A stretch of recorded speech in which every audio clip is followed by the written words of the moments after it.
Hello and good evening, everybody. Welcome back to some Civilization 6 awesomeness. We do have tonight battery full charge builders going against Eleumas7. Definitely, I gotta say, I'm pretty sure you don't remember the names, but battery of full charge builders is in the CPL Premier League for quite some time now, and we do have Eleumas joining quickly. I guess it's a new team, but definitely we do know the players, or we have seen them in the CCCs, we have seen them in our normal FFAs. And we do have also them starting to pick and ban, and that's why I started off the stream over here. Let me actually put it up on the screen so we get to see this happening. There we go, boom, on the screen. We do have over here, and the teams are starting to go for the map bans.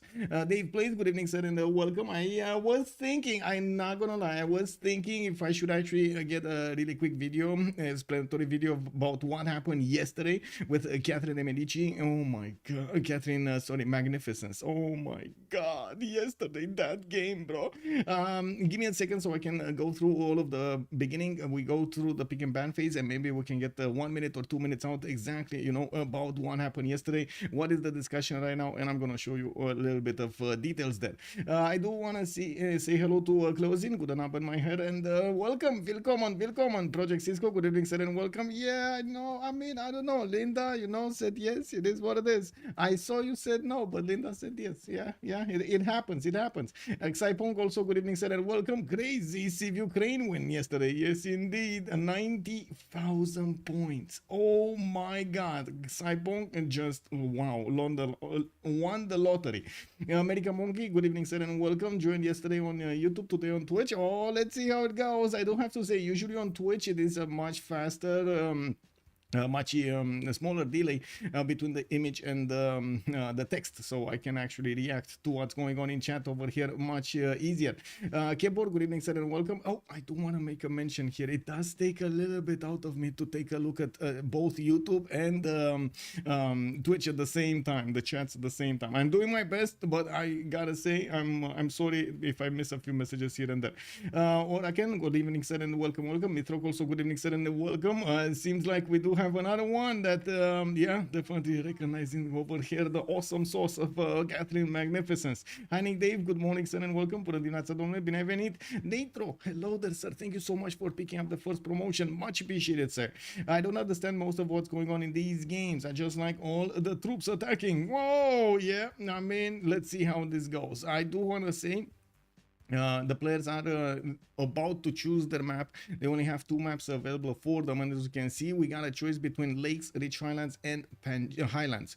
Whoa, both highlands and the lakes map, these are all big maps. We gotta actually prepare ourselves with a lot of patience and a lot of understanding over here to take a look at these maps. I'm pretty sure lakes is going to be a bit more aggressive. Highlands is not going to allow them to move through the hills that easily, but lakes, you can get lucky with those highways already being built for you between you and your opponent. You just have to ride them out, get those ponies in.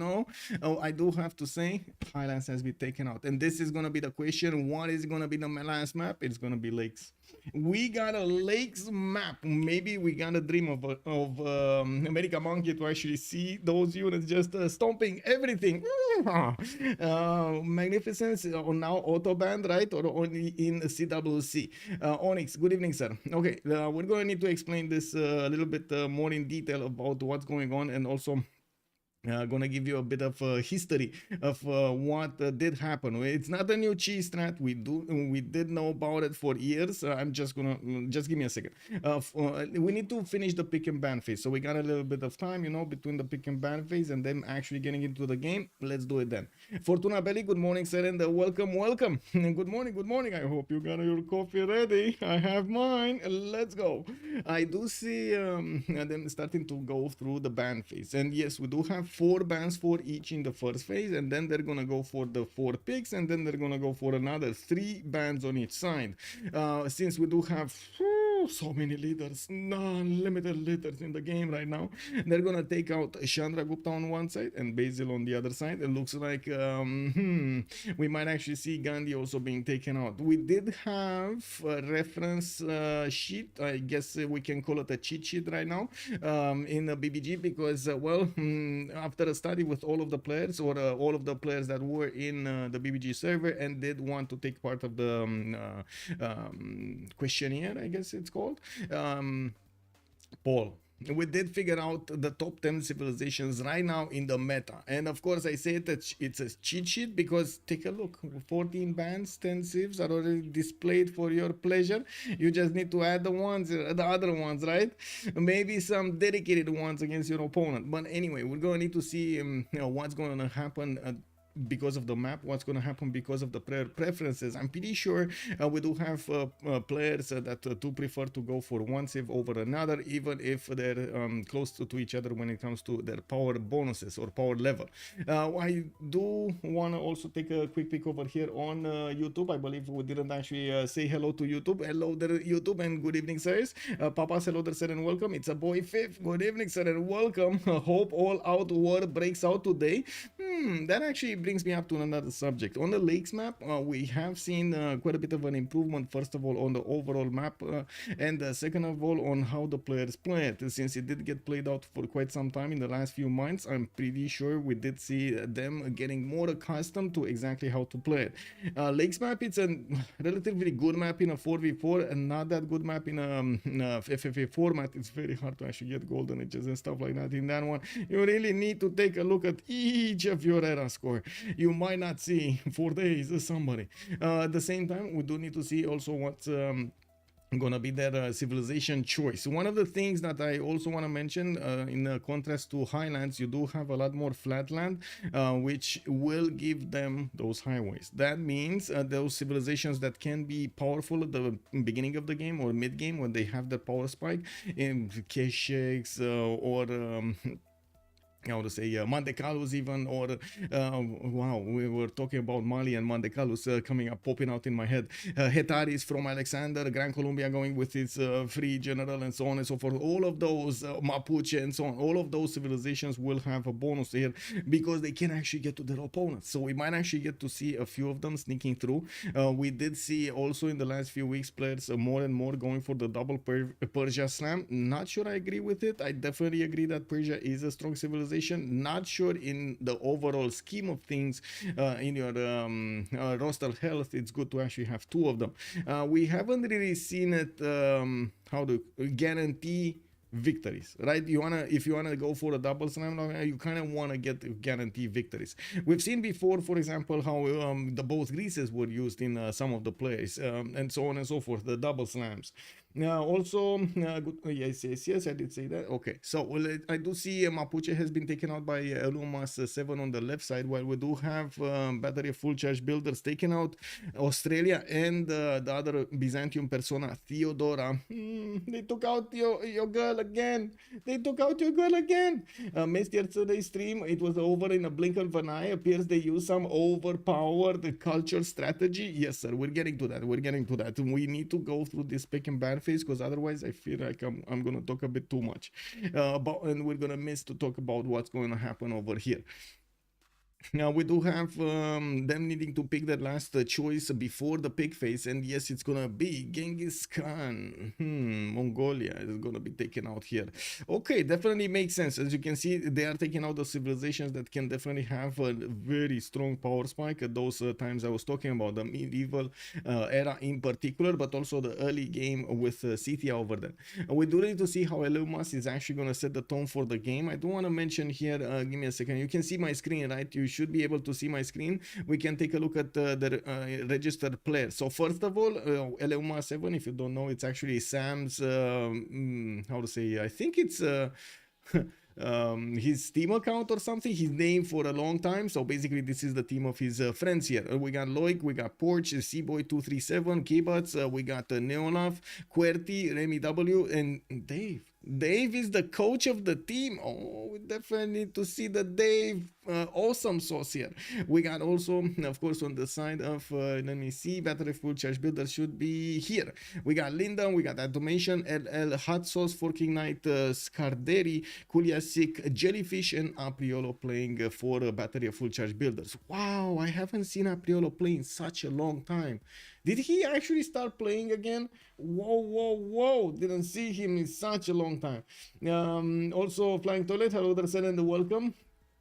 C-Boy, yeah, and we do have C-Boy in the game. I gotta say, we got C-Boy in the game. What do I need to make a Civ team? Just willpower, sir. I think just what you need is willpower. Just get into CPL, just let how to say, go through the normal games, try to make a team, and I'm pretty sure you can try to also join another team. Every time we need to watch him cook. Yeah, let's see how this. Oh, wait, actually watch him cook in real life. He's actually like turning eggs over there, getting some how do you call these pancakes going? Oh, I got a pancake on the left side, so I'm sorry, I'm thinking of food right now. And the flying toilet, I couldn't resist actually, you know, after the flying toilet just throw a little bit of cheese in front of me. I was like, yeah, okay, so let's see the picks here. We got Spain being picked up as a first pick by Eleumas. On the right side we do have the battery full charge builders going for Babylon. Hammurabi and Tamar gonna be picked up here. Yes, Kevsurs, yes, but also culture victory shenanigans over there. We've seen Tamar being the greatest. We do need to see how Eleumas is gonna respond to this. They're gonna say, oh, you go for a lot of culture, no problem. I solve your problem with culture. I come with Shaka, shake, and we're gonna need to see how your units are gonna withstand the awesome source of my power here. America Monkey, I don't know when meta changed. I like when Rome, Canada, and Russia were always picked. Yeah, I mean, they're still getting picked. Well, I gotta say a lot less Canada these days, but Russia and Rome is definitely still getting picked. Yeah.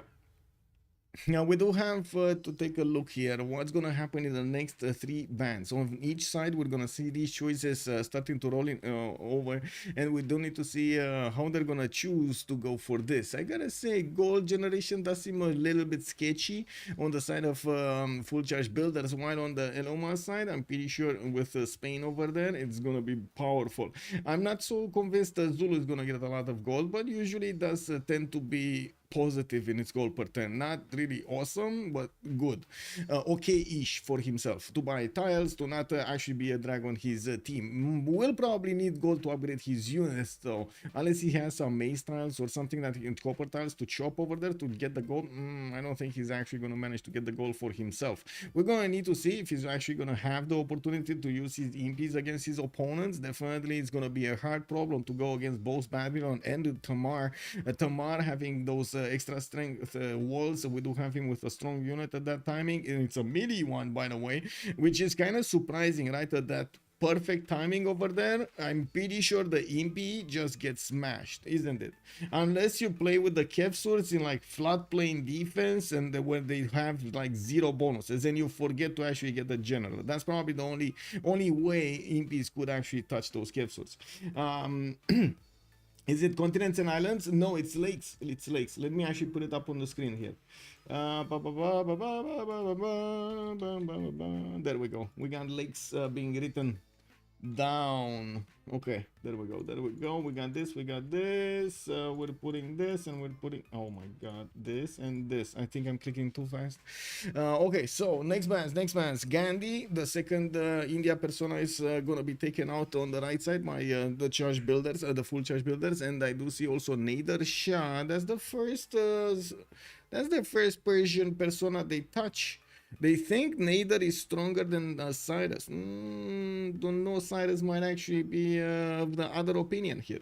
We got Poland also being taken out. No extra relic cheese over here available for it. And I do see on Eleumas, so we're going to need to take a look what they're going to take out next. This is the next band, but also the last band. They're not going to have any more chances of denying their opponents a civilization. And they do have, by the way, their opponents picking up first next, so we do need to take a look how they're gonna choose to ban this. They do definitely need to be careful. What? They took out both cheeses. Catherine de Medici, Catherine Magnificence is actually banned. Banned? Wow. Is anybody actually gonna try this? Oh my god. Okay, they banned her. So first they banned Poland, and then they banned Catherine. Really? I mean, who's making other relics? Congo? Congo? Right? Congo is still making relics? That could have been something. Banned, exactly. They stamped her out, man. That's problem. She's getting cancelled. What is this? Getting cancelled. No cheese allowed. Exactly. Like, how is this going? I mean, I was like looking forward. Who's the one gonna go 3 camels next to Catherine de Medici and teach her a lesson? You know? Yeah, yeah. They took out the ban hammer. Slam. I feel like we've seen Tamar picked more recently. Instead of interesting, they prioritized it over Rome. Yes, true, true, true, true. Actually, Rome, it looks like it's getting outshined over here. We do have Hungary also being picked up by full charge builders, and looks like on the left side, Eleumas is going to need to go for the full roster here. They have 2 more civs to go. Likely won't be a sub 100 turn game now, at least. Well, let's see how it goes. I'm pretty sure there are still civilizations that could go for that sub 100 if they nail the perfect spawn. We do need to see if and how Eleumas is going to go for the next part of the game. With Hungary on the left, battery full charge builders is actually going to get to control quite a few city-states. Hungary will also, well, might also have the ability to get those units from the city-states against his opponent, and usually that actually, this balances the game quite a bit, man. He can do so much damage with those units. We do have Eleumas also needing to pick up their last civilization after they did go for Varangian, Norway. This civilization here is, I mean, it's also going to have some bonuses when it comes to city-state control. It's also going to be a faith civilization compared to Spain and Zulu, which they're not usually holy site civilizations. We do have Varangian here. It's getting picked more and more, and we gotta see exactly what is he going to be used with, because, you know, lakes map, I don't think there's going to be a lot of naval warfare. It's probably going to be hard to actually get the advantage of the berserkers in the water there, the extra movement. So I don't know. We'll see. We shall see how Varangian is going to be played. It's a lot of potential, but usually it's slow at the beginning. We do have Egypt being picked up by Eleumas, and that's going to be the Cleopatra persona. Full goal control here. They're going for a lot more goal generation than we've seen on battery full charge builders. Tokugawa being the last one, though, does seem like it might balance this out. Let's actually see. We got quite a lot of internals over there getting him some of those goal points.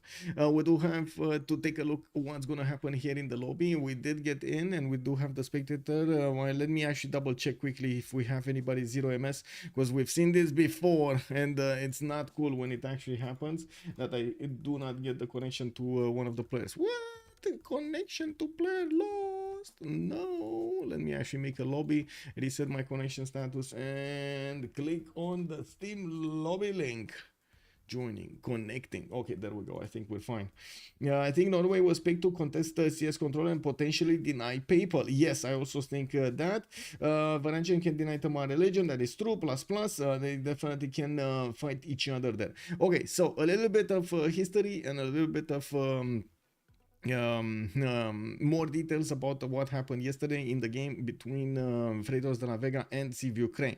So we've seen before that Catherine Magnificence, when it got first introduced, with the project that generates so much culture and tourism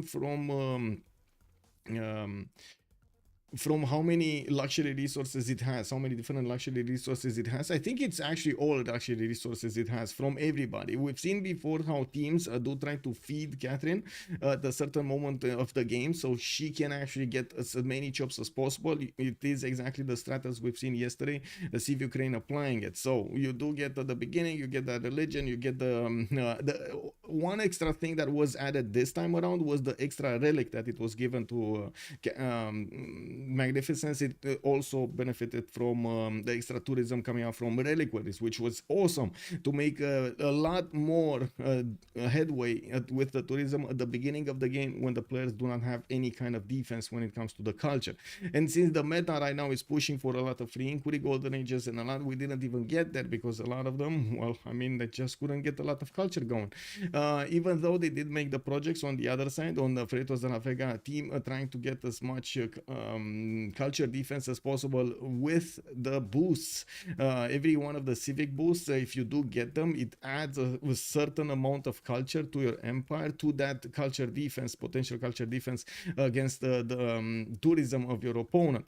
So that's why the players did make those two entertainment complexes, so they can actually get the later on boost over there in professional sports, I believe it was the civic that was discovered. This was thought to be fixed 2 years ago, when in the finals it was done the same. I believe Torted was the one that applied it. A bit of a different situation because it was an inland sea. They could get to him, but they just couldn't get there in time. The distance was way too big. Even though they made the units as quickly as possible, they got the general, they were sending them, and they were doing everything they could so they could get to him. They even took out quite a few cities. Like, I don't know, he was like down half an empire by the time he actually died.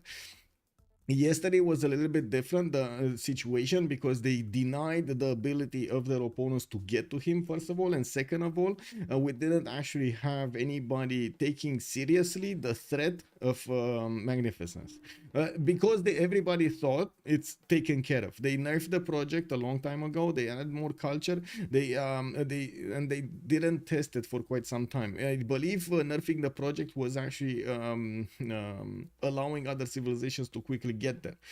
Liege did try to deny reliquary with one Saudi Arabia back in the day. Yeah.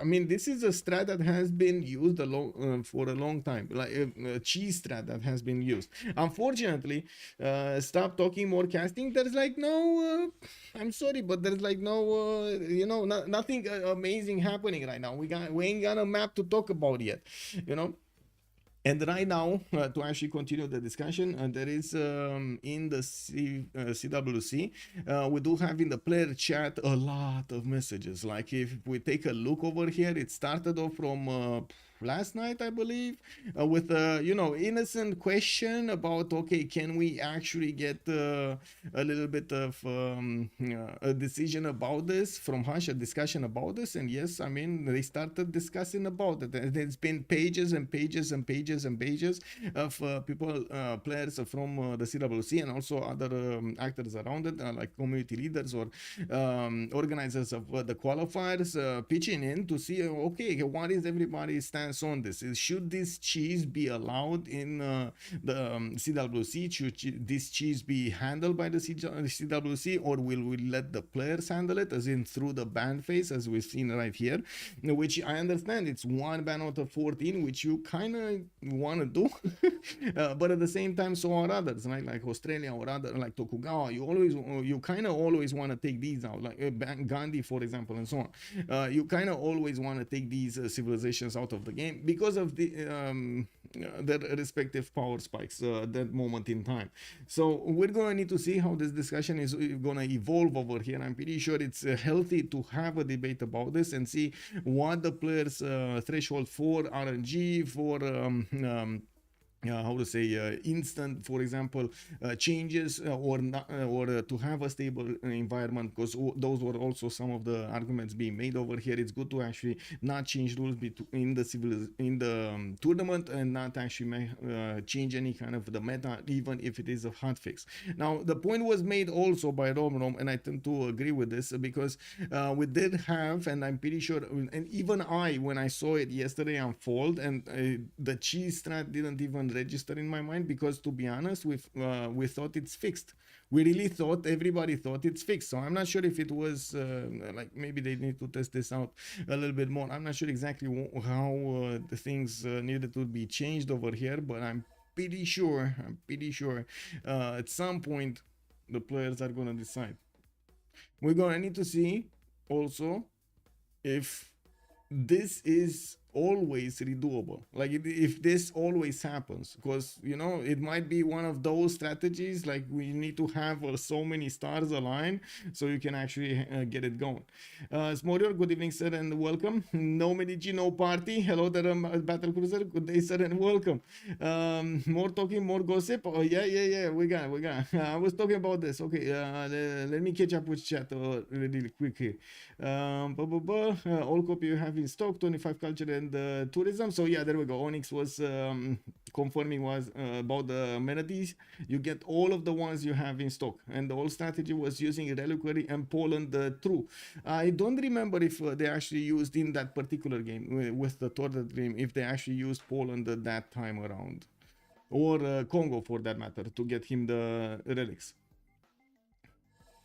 Leech did try to deny reliquaries one city Arabia back in the day. Yeah. Okay, so I'm now caught up. Let's actually see on YouTube how are we handling this. YouTube, is everybody here? Project Cisco, good evening, sir, and welcome. We got Urek, hello there, sir, good evening. And we got Smorg, good evening, sir. Reporting to duty. Woohoo! Let's go. Let's actually see what's gonna happen over here. The players are starting to pick up their civilizations. We do have RemiW with Cleopatra Egyptian. Forking Knight is gonna go for Hammurabi. Atomation on Tokugawa. We got Porch choosing actually Philip II instead of I don't know who. I mean, I saw it for a second then. Oh, Philip II over here. Okay. Jellyfish on Tamar. We got Seaboy on Hardrada Varangian. Neolaf is going to go for Shaka, the Shake Maker. Kuliasik is also going to go for Matthias Corvinus. So they're going to prioritize here merchants on Cleopatra Egyptian. I'm pretty sure on Hammurabi we're going to be talking more about scientists and stuff like that. We do need to see also how Atomation is going to want to play Tokugawa. It's definitely a lot of potential over here. I gotta say, man, this is actually a stacked lobby right here. We got quite a few names and we don't get to see that often that they're going against each other. Let's actually see what's going to happen. I do want to mention this CPL Premier 3.5 season is for the teams and the players that didn't go into the CWC for a reason or another. They either didn't have in the a chance to qualify, or they didn't want to qualify, and so on and so forth. So basically they are complaining about strategy that should combine a lot of factors to do. Yes, basically Battle Cruiser, yes. Again, I think we need to see more test cases, like just show to everybody test cases, so any kind of doubt is first removed. Okay, so let's see. Chat. First of all, let's put up the remap prediction. Oh, it is going on, the remap predictions. Thank you so much. It's Project Cisco. Much appreciated, sir. Let's go for the question. Are we starting off taking a look at the left side or the right side of the map? We got RemiW on Egypt on the right side, and we do have Hungary, Kuliasik on the left side. Kadlar, hello there, sir. Right. We're going right. Okay, let me actually double check. Did YouTube say first? No, they didn't. The Bird, good evening, sir, and welcome. My favorite show on an off day is always a night feeling. Woo! Thank you. Yay! Welcome. We got over here on the right side, RemiW. Let's actually see what he has to play with. Porch is very sorry. What did he do? He didn't change. Oh, it should have been Lakes. And we got a Pangea. Oh, I guess, you know, it is what it is. But they kind of clicked, you know, on the ready button. Everybody agreed with it. Oh man. I guess, you know, this is this because we said right? Is this because, you know, chat wanted right? And the game was like, no, I don't want to do this. We go left. You know, yeah, Necrotic, hello there, Bam, and good evening. Yeah, sounds about right. Yeah, I think so. No, let's actually see. Oh my god, the discussion. Wait, good. It's still ongoing. Two screenshots he sent are from the same test game. Okay, so we got some more test games over here. So you see, we got some more test games being done right here, right now, to see if things are going as planned with Catherine Magnificence. And let's go for the lobby links and pick up the link really quickly so we can actually get into the game and click buttons. Again, error joining session. Okay, I need to start this up, flush out my settings. I don't know why they don't do it after every disconnect, but you know, it is what it is. And we, wait, still not here? Did I not pick up the good? Oh, this was like from half an hour ago. Oh, that's why it doesn't work. Kick W. What is this? What is this?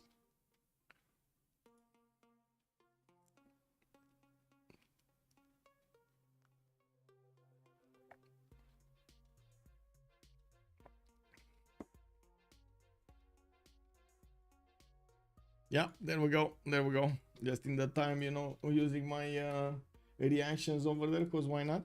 Deny religion, the 3 barracks horse rush, even if you are not that close, pick cultural Civ to counter. Yeah, exactly. Yeah, I mean, there are quite a few steps that you can do over there. If you think it's a threat, that's the thing, right? If you think if it's a threat, if you don't register it's a threat, you don't actually prepare for it. You need to think about it. I mean, nukes are kind of unstoppable too, right? Yeah, not wrong, but still, even with nukes, you kind of need to get them in a correct order. But like, you know, you need to do it. You need to prepare yourself with quite a few boats. You need to actually get the armadas. You need to get the infrastructure going so you can deploy them. It's not as easy, but same with this culture victory. Yeah. I mean, they did get caught off guard indeed. But I mean, you can imagine it's quite a bit of pressure on their side. I mean, they don't have a guaranteed playoffs right now. They are actually, I mean, it's serious. It's really serious. There's a lot of pressure right now on the Freitos de la Vega because of the results that happened in the last few weeks. That they really need to step up, step on, and you know, step up. Let's see how they're gonna get over here. There's a workaround, but cultural civils that everything at this point of the game. What matters is more optimization of dogmas. You mean beliefs? Than culture civ itself. Wait, does this count as a remap? No. This doesn't count as a remap. No, America. No technical remaps ever counted to this. We only have the ones that are chosen by the remap tokens. So each team will get a turn 10 to use the remap tokens, and let me actually double check the 0 ms, and we're gonna need to see if it's gonna be 0 remaps. Of course, that means they're not gonna use the remap tokens, or it's gonna be more than 0, like 1 or 2. Roughly it's a cheese if the conditions are met. The issue is that it's almost unstoppable if set conditions are met. Yes. We did see quite a few other times, like amazing conditions align for other civilizations, and oh my god, man, like nobody could stop them. Remember that Mobande spawn like a few weeks back? Oh my god, nobody could stop him. Like he was like double everybody else. Remember Australia also spawn? Oh, whoa, you know, like it's just who's gonna stop him? And so Rome also did amazing. Who was it? Spriggan, I believe, at some point. Was it Spriggan? I'm not sure. Or was it Tirids? One of the two. Anyway. Yeah, a list of civ that's not broken. I mean, I guess each of the civilizations do have their own things. What do you mean Babylon is not broken? What?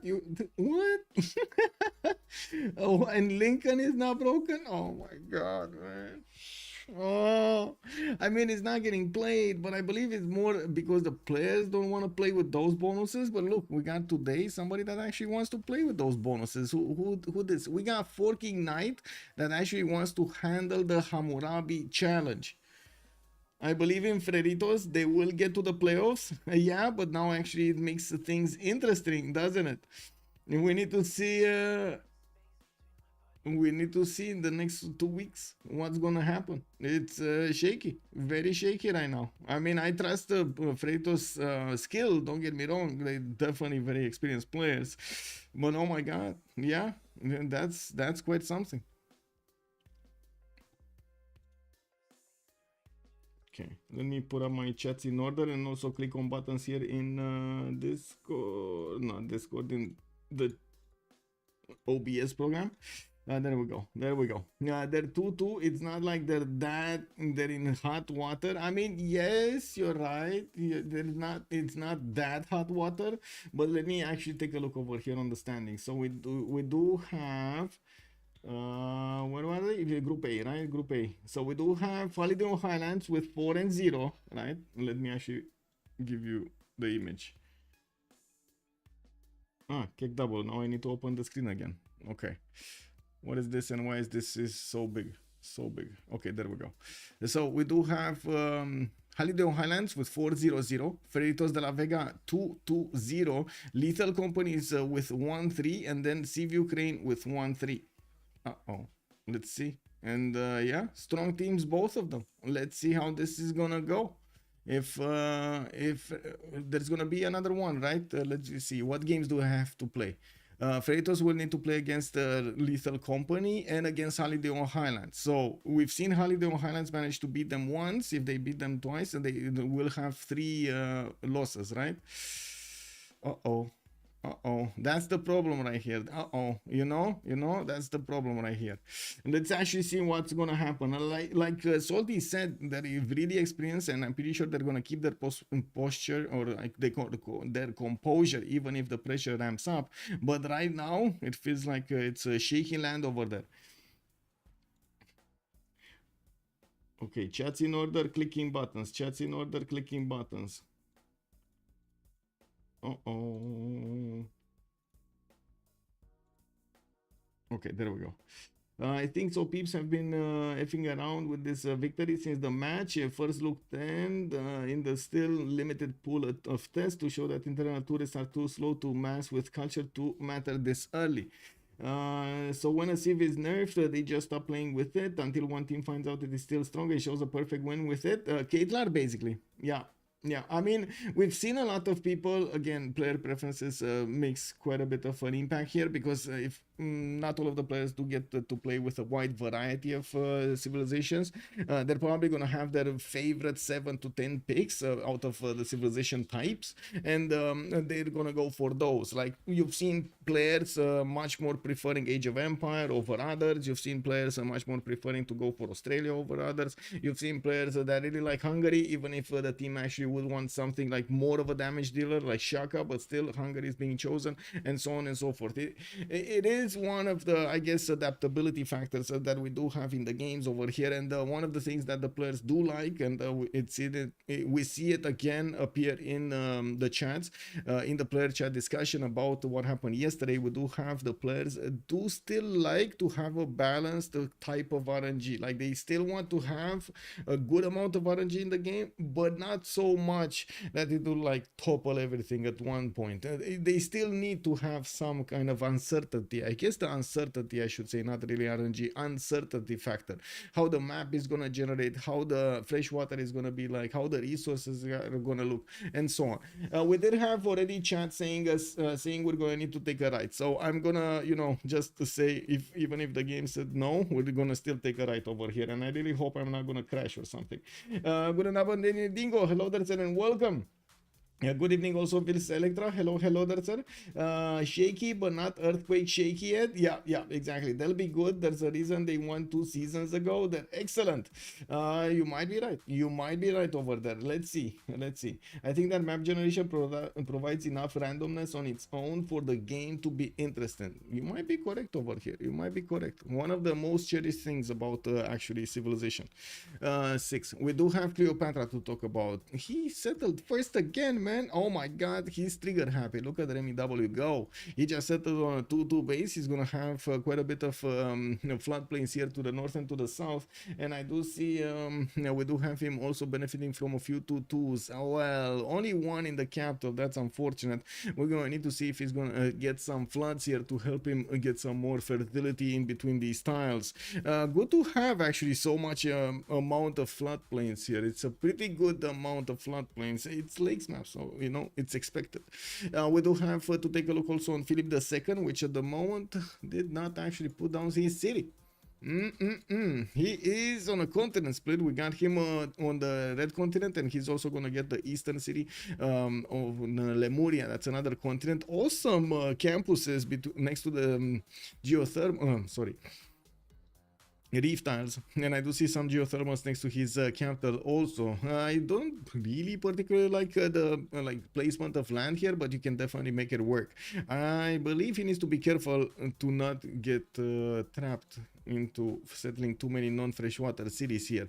I would imagine he's gonna actually want to get the freshwater cities going quite quickly, and this looks very good. But again, he's gonna have the freshwater, and not like he's gonna get to put a harbor out, right? Is this gonna be commercial play for Spain? We might actually see him go for commercial play here.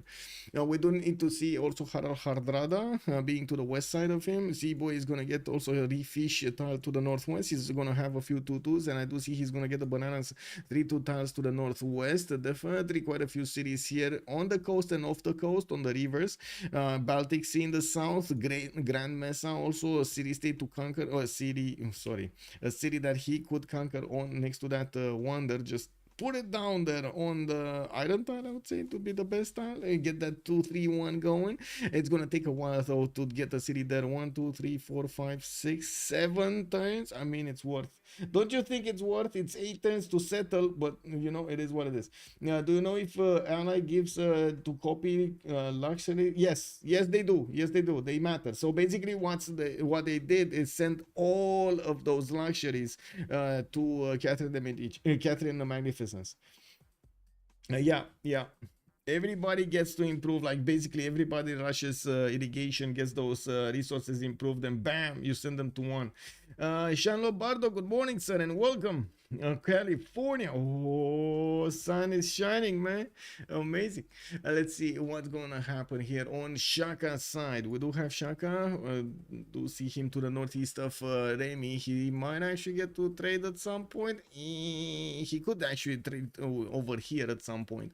We do have Burundi with a 2-2 base. He's also gonna get his scout out in 3 turns with a possible city, nice city on the right side to the north. He definitely has his rivers to get the fresh water. Banana also in the south to get that extra food going, and I do see he's gonna have quite a few ivory tiles to improve. 4 of them that immediately shine in my face, with a few more deer tiles, okay, and truffle tiles on the same continent. I mean, don't mind if I do. I think he's gonna go Goddess of the Hunt. Is this sacrilege if he doesn't go Goddess of the Hunt here, guys? Is this denying your sacred duty to get that Goddess of the Hunt, get the gold, go and benefit from all of these camps that you have just sprinkled around your territory?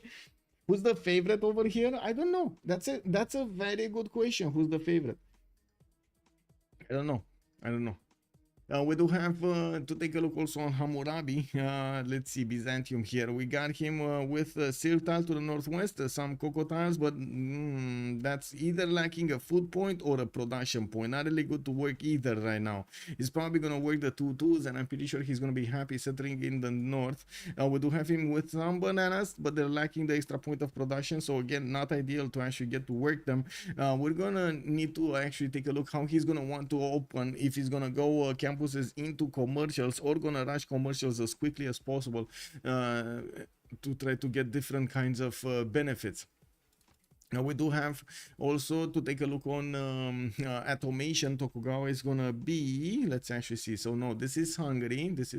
Okay, the Hungary next to Babylon. Where is Tokugawa? Tokugawa is all alone in the south middle of the map here, with a decent amount of land that he could just settle unimpeded to the west side. He's gonna have a good freshwater amount to the north, and quite a few lakes. If he wants to go harbors, he can go harbors. If he wants to go commercials, he can go commercials. We got him with 2-3 deer tiles, and I do see a builder is getting out from his city in 4 turns. He does have a reef fish to improve, and definitely quite a few resources that he could also get to improve here. If he does manage to get that pearl tile, that's a free pantheon right there. Can work the +1 builder production card afterwards. Perfect. Not automation, it's Atomation. Yeah, it's Atomation. Very good question. I don't think it's good here of the hunt. It's not good here. Oh, also yesterday Poland gave Catherine the relic. Yes, Mekonzila. Good evening, sir. Yes, that also made a lot of impact on that early tourism generation. Now we do have to take a look on Tamar here to the north of Tokugawa. He's gonna have to the west side here Neolaf. That's gonna be his opponent, but it's fine. We're talking. Oh my God, we actually might see exactly what we were talking about in the draft scene when I did say those Georgian capsules should be able to hold the impies, no problem. We do need to see if this is actually gonna happen. Jellyfish is gonna need to get his vision on the west side, and we got the Jellyfish here also getting his scout out. He's gonna wiggle his way towards the rivers, through the rivers in the east side, and also gonna jump into the lakes to see how he's gonna get to flap his wings and discover Taruga. We do have him also with Singapore to the southeast. Maybe he's gonna crawl in there, and I do see Buenos Aires to the northwest, which he will probably get to jump and see into that lake. We got Tbilisi coming up in I would say coming up with a 2-2 base, and I do see he's all gonna have more to do. Sorry, I didn't see the stone tile to the north. He will need to buy out that 2-3 deer tiles though. That is quite necessary. I would say that extra production there, it's definitely worth the 25 gold. Now we do need to see him get some gold from his teammates. Probably they're making 5 gold a 10, so I would imagine right now they have gold. They're giving it to Hammurabi. Hammurabi did buy his banana. I mean, you know, he needed to buy banana. Now he can actually work the sill tile if he wants. Like, you know, he can couple the extra food of the banana with less food on the sill tile and just match made in heaven.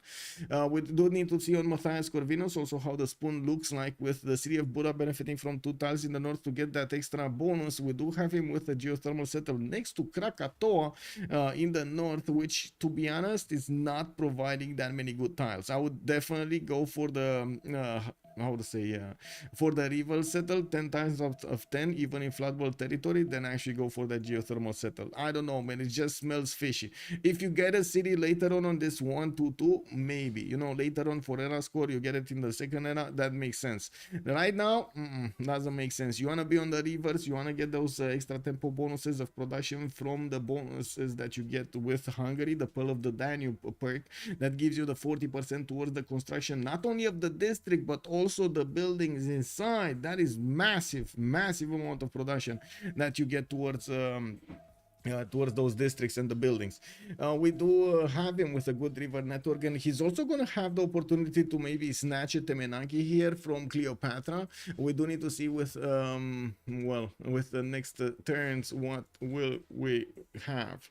Well, first of all, he did manage to get a builder. He's going to get animal husbandry, going to improve the horse, get the 3-2-1 tile to work, and I'm pretty sure he can improve the honey tile there to get himself an extra amenity. Well, let's see how this is gonna go. We do have them actually taking their good old time to go through this opening. We're turn 5 and they did look at all of their spawns. Oh, we got a builder coming around here from Atomation. He's gonna get his settler out in 5. He's also gonna have the ability to try to snatch a Temenanki here. Cleopatra will have quite a bit of competition, I would say. Maki Wazaru, hello there, sir, and welcome. Marcus, hello there, sir, and welcome. Has the TK gone from too weak to too strong? Should it be made a unique medieval wall? Marcus throwing out the perfect questions over here. Not gonna lie, that just sounded to me like a short dedicated to this. Bulizan, very good. Oh, I see that. Yeah, great. Temple of Artemis in Babylon. Your shared Brit. Good evening, sir. Let's actually see the Temple of Artemis. 1, 2, 3, 4, 5, 6, 7. Yup. No. Oh my God. 8, 9. Oh, it keeps on giving. The Temple of Artemis just keeps on giving. You get it over there on the bronze, on the iron tile, and it's perfect. It's just perfect. A match made in heaven. Oh my God, look at this. He can actually get as far away as the Coco tile to the west side. That is so true, sir. I mean, I would say right now it's a sin. Right now it's a sin to actually not go for Temple of Artemis. Okay, guys, okay. What do you say? Have you guys seen Cinema Sins?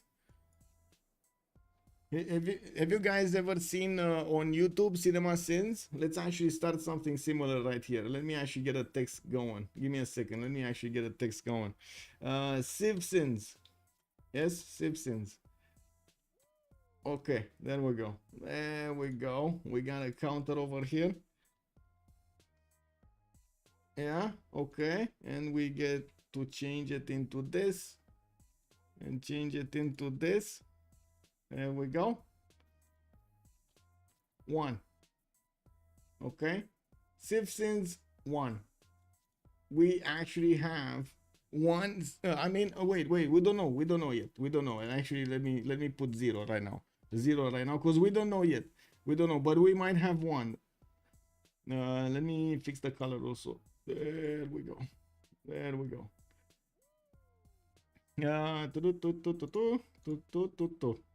This. What does Shaka Temple of Artemis look like? Let me actually take a look here on Shaka. We got, first of all, Ulundi getting his settler out, and I do see he's going to have a 1, 2, 3, 4, 5, 6, and 7. If he puts it a little bit to the south, 8, 9, 10. 9. This one is too far away. This one is too far away. This one is good. So like 7, 8. 7, 8. It's a little bit lower, but still good. Still good. He needs to put it more to the south if he actually wants to get the benefits of all of these ivory tiles. If he gets one here, though, it does seem like it's good. But again, so much more trouble to actually get one there instead of the first or the second cities. Yeah, what about Johnny? Since we're starting to talk about sins, what about Johnny? What's going to happen with Johnny? Who's Johnny? First of all. I was thinking about that too. Maybe lessen the faith output. I don't like seeing them go up in every city when you don't need the protection. I believe on Tamar they did lower it, right? It was 4 faith attempt and now it's 3 faith attempt doubled. So they did lower it, 1 in normal age, 2 in golden age. Machiavelli also, good evening, sir. First, you kind of need to give me more information. I don't know what's gonna happen with Johnny. I don't know who's Johnny. Is it first vote? Yes, this is the first vote. This is the first remap vote. We don't know if they actually will use the remap token or not. This is the first iteration of the lakes map, and I can't really say I've seen the situation for them. Yeah, there we go. It's yeah, that's what I wanted to point out. I didn't see any situation here that would warrant a remap from the get-go. So we're probably gonna see them go through this. We're gonna also, I'm gonna rely on chat, by the way, to tell to me if any of the civilizations are making a sin over here, not doing something they should be doing when they're doing, right? This will be a community effort. Let's see chat, what do you think it's a sin to do or not to do in the game? Tamar is not even in the top 10 BBG community list. No need to complain. At the moment, people use it for faith generation, so you need to work it all if you want to make it defensive. Yeah. Okay, so let's take it again from the right side. Cleopatra here is going to be the first one to talk about. Rakedet is going to get his settler out in 110 with already 4th population. He did grow into the sugar and he's getting the sugar tile worked. We do have him with a pretty powerful settle on the maize tile to the north with the 3-2 banana. Also south side, he's going to have quite a few sugar tiles. I do see him in the tech side going for irrigation quite quickly. I mean, he's getting ahead of himself over here, really looking at the sugar tile, and he's thinking to himself, wouldn't we have a lot more sugar, honey, if we did manage to get some plantations there? And it looks like he did say so, and it's happening. We got irrigation coming up in 5 times. His people are craving that sugar. We got him also needing to fix his cities here. Is he gonna go top side? Is he gonna go south side? I mean, we gotta see who's gonna represent first, right? North side, south side, what's it gonna be? Thanks for the free power, guys.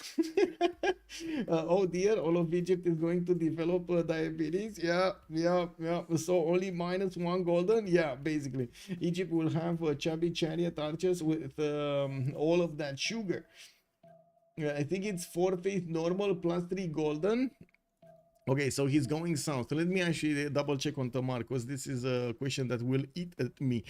We do need to see Georgia, and we need to click not on Kefsur, but on the other one. No, on the Tsike. So we get the +4 faith, +1 culture, provides +1 tourism, and +3 faith and tourism when in a golden age or heroic age. I see. So they did take out only 1 point, and only if you do benefit from the golden age. Only 1 point of faith. To be honest, I thought it's a little bit less. And they added the culture. They also also added the point of culture at some moment in time.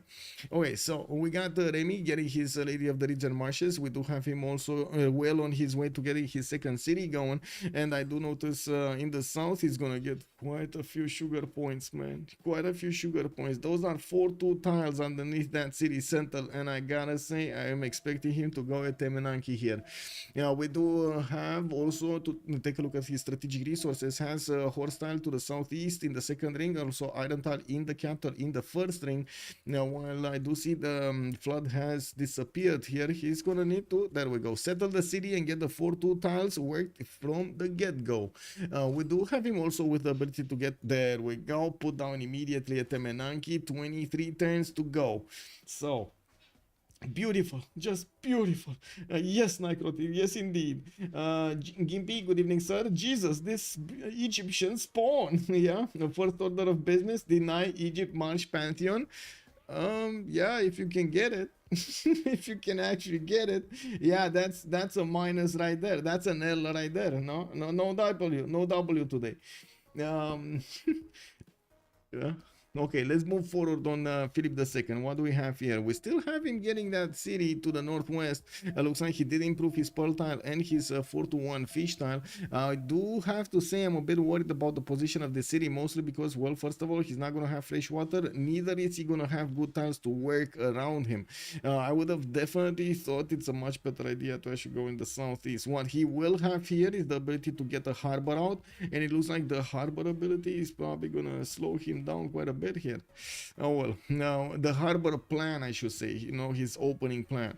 He did go for city patron goddess, 40% towards the first district in a city. He's going astrology in one turn, also foreign trade in one, getting another settler in one turn, and of course getting the food from the fish tile allows him to actually work quite a few tiles, getting the population growth much faster. Looking at his strategics, he's going to benefit from a few iron tiles. One of them is in the second ring, not yet developed, while I do notice the horse tile to the northwest is already improved. I do have to mention his good campuses are actually to the northeast here, and he needs to get to them. Not only that, but also on the east side next to the mountains. We do have Eleumas, also, Seaboy 237 on Harald Hardrada Varangian. He's going to be here. He's already getting his holy sites down with a +3 next to +4 actually next to his capital city Nidaros. Oh, the two forest tiles there. Yes, we do have him getting his third city somewhere northeast. I would imagine over here next to the cocoa, next to the banana. It might be the aluminium tile, the perfect place to put it down. We do have also him with ability to get his amber tile improved and his fish tiles. I would imagine he's gonna want celestial navigation boost from somewhere, and it looks like it's gonna be Porch that's gonna give him the celestial navigation boost. Okay, no second holy site here from Christian Sand. This is a bit disturbing. I would imagine he would definitely need to pre-place it as quickly as possible so he doesn't actually discover something else.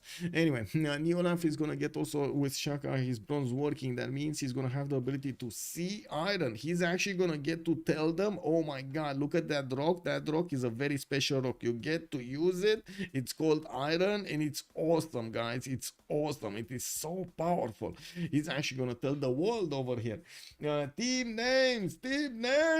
Project Cisco is calling out from the distance. Oh my god, guys, I'm pretty sure at some point I'm gonna need to actually full on keep headsets on, so everybody from chat is somebody from chat, a moderator team or something, is gonna scream in my ear, team names.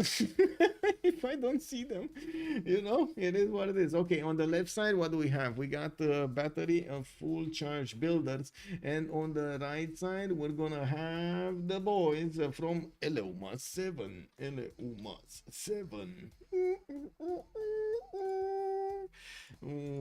Doesn't this feel like it's a planet or something? Doesn't this feel like it's a location of a base that you would read in a book or something? Oh, they are coming from Eleumas7 outpost. They are here. He get nav boost from Spain. Yeah, yeah, exactly. Okay, so we got the points going. We got this. Oh my God, so many people are voting. Who was the one that put 125,000 points into battery of full charge builders? Man, the vote is barely up, and you got 125,000 points up for grabs, guys. I mean, what are you waiting for? Just put in Eleumas now. You got so many points coming in, right? Okay, let's get this going with the screens in order. Can we see CS? Soon, sir, soon. We will see CS. Now, okay, Nintendo's gonna benefit from an iron tile in the second ring and also a horse tile in the first ring. I do notice we're gonna need to move to Shaka here because chat is getting impatient.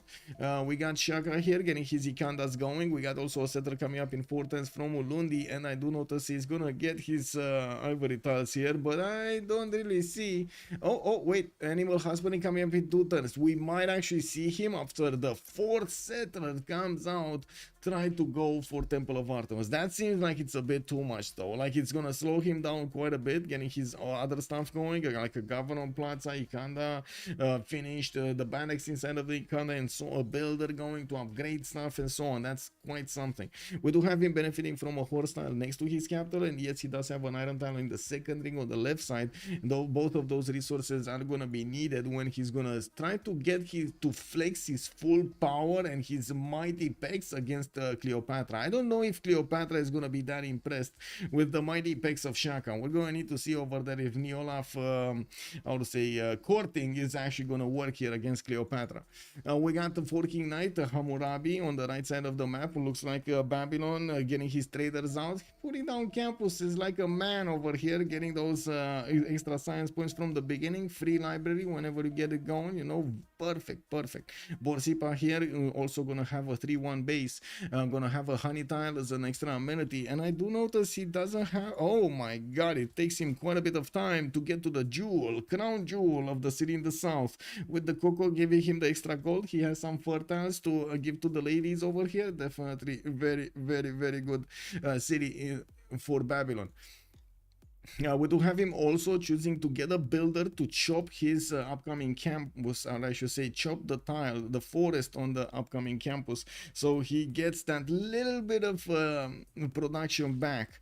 Well, let's actually see what is he gonna choose to get the production to. We do have Forking Knight benefiting from an iron tile in the second ring to the west side. We did talk about this earlier. This would be a perfect placement for him to go for his Temple of Artemis. He's not going Temple of Artemis, guys. He's going for... Okay, he's turning back to irrigation. Come on. What is this? I mean, he doesn't need irrigation. Oh my God. He needs... Guys. He's not going Toa. He needs archery. I mean, he probably already has animal husbandry, but he needs archery, not irrigation and not commercials. Oh my God, he's actually doing this. He's doing this, guys. He's not doing this. He's not doing it. I mean, why there is no Banex China in pick? I thought he would shine after Frums. Cleo and Shaka on the team. After drums. Yeah, but he's not getting picked that much. So much campus styles, and Babylon put one near a volcano. I mean, he wanted to test, you know, he wanted to test everything out.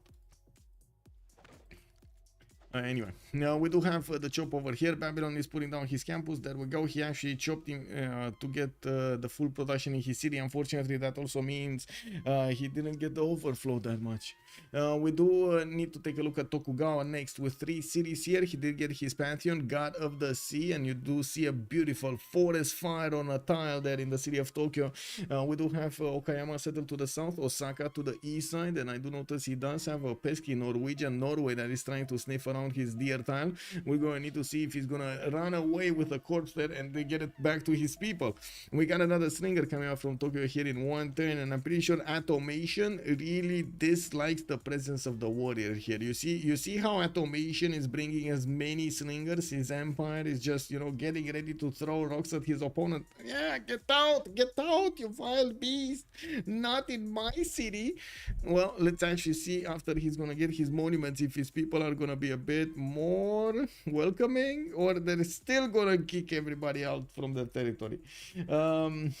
He's getting the gold. He's getting the gold. Yeah, I mean, he's getting the gold for himself, right? He's also getting the traders going. I do see he didn't get these tiles improved. Very good yields. I'm not gonna lie. I really like the 4-3-1s, the 2-3-1-1s, and the 2-2-3s. While at the moment Tokugawa is on 11 gold 10, man. Yeah, I guess others will just squeeze him dry. What do you think? Do you think Atomation will actually let himself be squeezed dry by his allies? Or will this be one of those, hey, Atomation, take 200 gold. I only make 155, but you can have my 200. I think it's the other way around, no? Hi, Michael and chat. Will they get past 49 tonight? Good evening, Eddie Coffin. Hello there, sir, and welcome. That's a very good question. Meneshu Koblik, hello there, sir. So much campuses. Yes, I did say that. Platinum and Cheesecake. Good evening, sir, and welcome. Since we have Matthias in the game, what are the important city-states on this map? Platinum and Cheese, we're getting to that subject. We got the two nations here to talk about next, and then we're going to talk about the city-states. Atomation is going to benefit from Horstyle in the second ring. I do see he's going to get his iron from the north there, and Tokyo is going to have it in the second ring. Definitely easy to improve. Going for harbors first. Okay, going for harbors first is over here from his two cities on the west side. Doesn't have a harbor available in Osaka.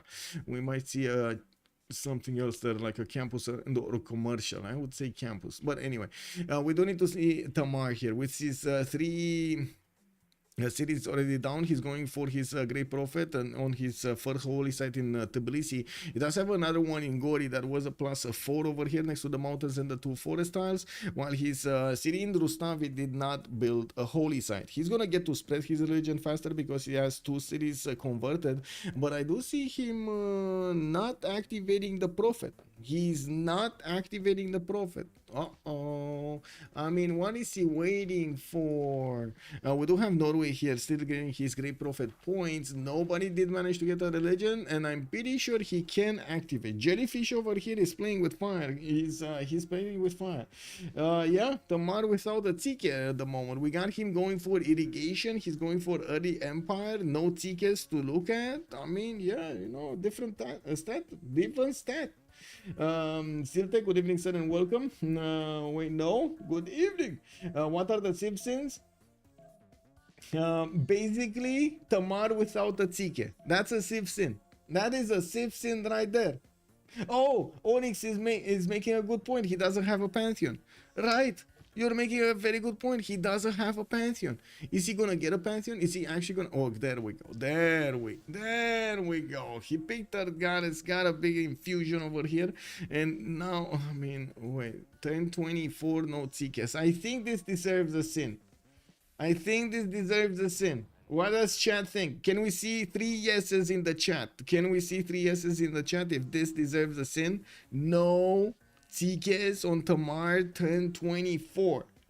No. We got a yes. Sin. We got, okay. We got another one. Okay. Yes, we got 3 yeses. Let her turn 35. I mean, you know, I think it is what it is. We got 3 yeses, man. I don't know. We can wall into holy sites or holy sites into wall. I mean, yeah, you can. Not gonna lie. Yeah. But the culture is much better, right? The worst sin is banning primordial. A wall into holy site is way better. Ginky making a point over there. I think chat has decided, guys. We need to put a Civ6. It started. It started. We can't take it back. That's it. So I'm gonna put a number here. We got a Civ6.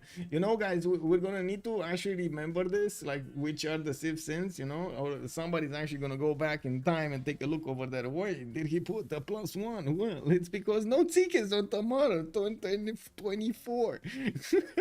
Let's see what we have here. Jellyfish is still going for writing, guys.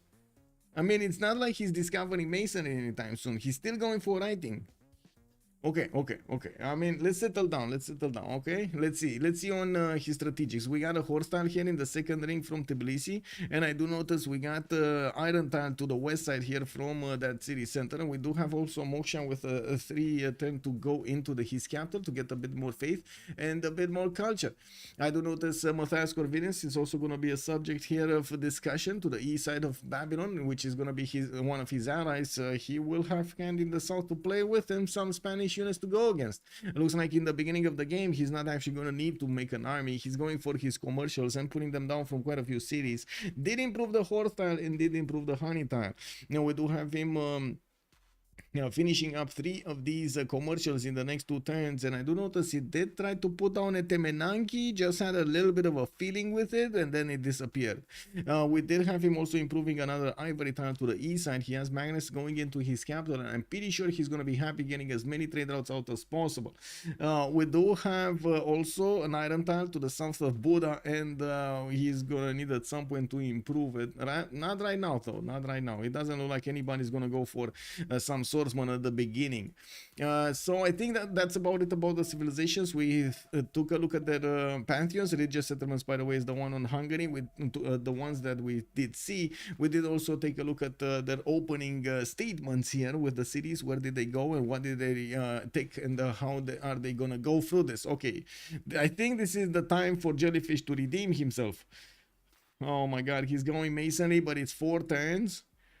Oh my god. Anyway, he's on 17 faith at 10. Don't get me wrong, this is a good number, but still we want to see some tsikes. You know, we want to see the tsikes. Okay, so city states. We got Candy, the only one for religious bonuses. Looks like Buenos Aires, Singapore, Cardiff, Brussels, and Johannesburg going for industry. We got also Muscat going for trade bonuses here. Fez, Taruga, Anshan will be the ones for science. It looks like Granada is going to be the only one for military, and we do have Namadol as the single culture city state in the game. Well, Muscat over here is also going to be all alone. I think we need to take a look at the enemies of Hungary and see what city-states they have around them, right? So first of all, it's going to be Singapore that could actually do some damage against Norway. Okay. We got over here Fez that could do some damage against Spain. Okay, I like this. And there's also Candy over here that could do some damage against Spain. Do we have anybody that could go against Cleopatra? Cleopatra over here. Oh, it looks like Cleopatra is also going to get that Temenaki in 3 turns, building it quite quickly since he did manage to get the 4-3-2s going in his empire here. The sugar tiles are just awesome. We got him putting down commercials for the extra traders from his capital and the city of Sheret to the southwest. And yes, I do notice he's gonna get so much more. Magnus establishing trade routes going out. God of the Sea here for Atomation. Okay, settlers being put into production. Okay, we don't have him yet with the guy from Plaza, but I guess State Workforce is gonna be next. Yeah, 3 turns to go for. Seems like his culture is a little bit lagging behind everybody else. Tamar, the Earth Goddess, right? Yeah. What the religion did he go for? Tamar did go for Jesuit education with papal primacy. He's going to get the ability to purchase campus and theater square building districts with district buildings with faith, and also reduces their cost by 15. You do have envoys giving that 200 religious pressure to a city state, which I'm pretty sure is going to help him keep any city state he wants. We do have also Babylon going for goddess of festivals. He's going to get the extra culture from all of these improved my god, plantation tiles. Guys, this is another sin. Is 4 King Knight gonna get that Temple of Artemis or no? Because he's getting archery. Come on, guys, come on. Is this a sin? We gotta decide right now before we know the answer. Is this a sin? Babylon not going Temple of Artemis with like 12 points, 12 amenities around him, like the biggest Temple of Artemis is around. Is this a sin? 4 King Knight, I know that guy in real life. Ooh, the priester knows. He has friends. He's connected. Okay. So chat, you need to answer me. Chat, is this a sin or not a sin? Are we putting it? Are we putting it on the list? He's not getting Temple of the biggest Temple of Artemis of all. Let's do the count. Is no? What do you mean no? Okay, okay. You say no. You say no, but I think you mean yes. Wait, Pantheon or Toa? Pantheon or Toa? I think he's building Toa if he's taking God of Festivals. Sin. Psycho Mike, good evening, sir, and welcome. Ziltek, come on. I mean, Sim or Sin. Okay, it's a Sin. Let's see. Is he getting it? I hope he's getting it. I mean, you know, probably just once he's gone from Plaza timing, but oh man, like just this Temple of Artemis, bro. Just in his capital, he would have 1, 2, 3, 4, 5. 6, 7, 8, 9 amenities, guys. Just in the capital, 9 amenities. Tease. Alcotoli, good evening, sir. It's correct to rush irrigation here on Babylon. To be honest, triple fresh plantation with Palgum, kind of good. Yes, I totally agree with you. I'm more asking, why did he not do this after?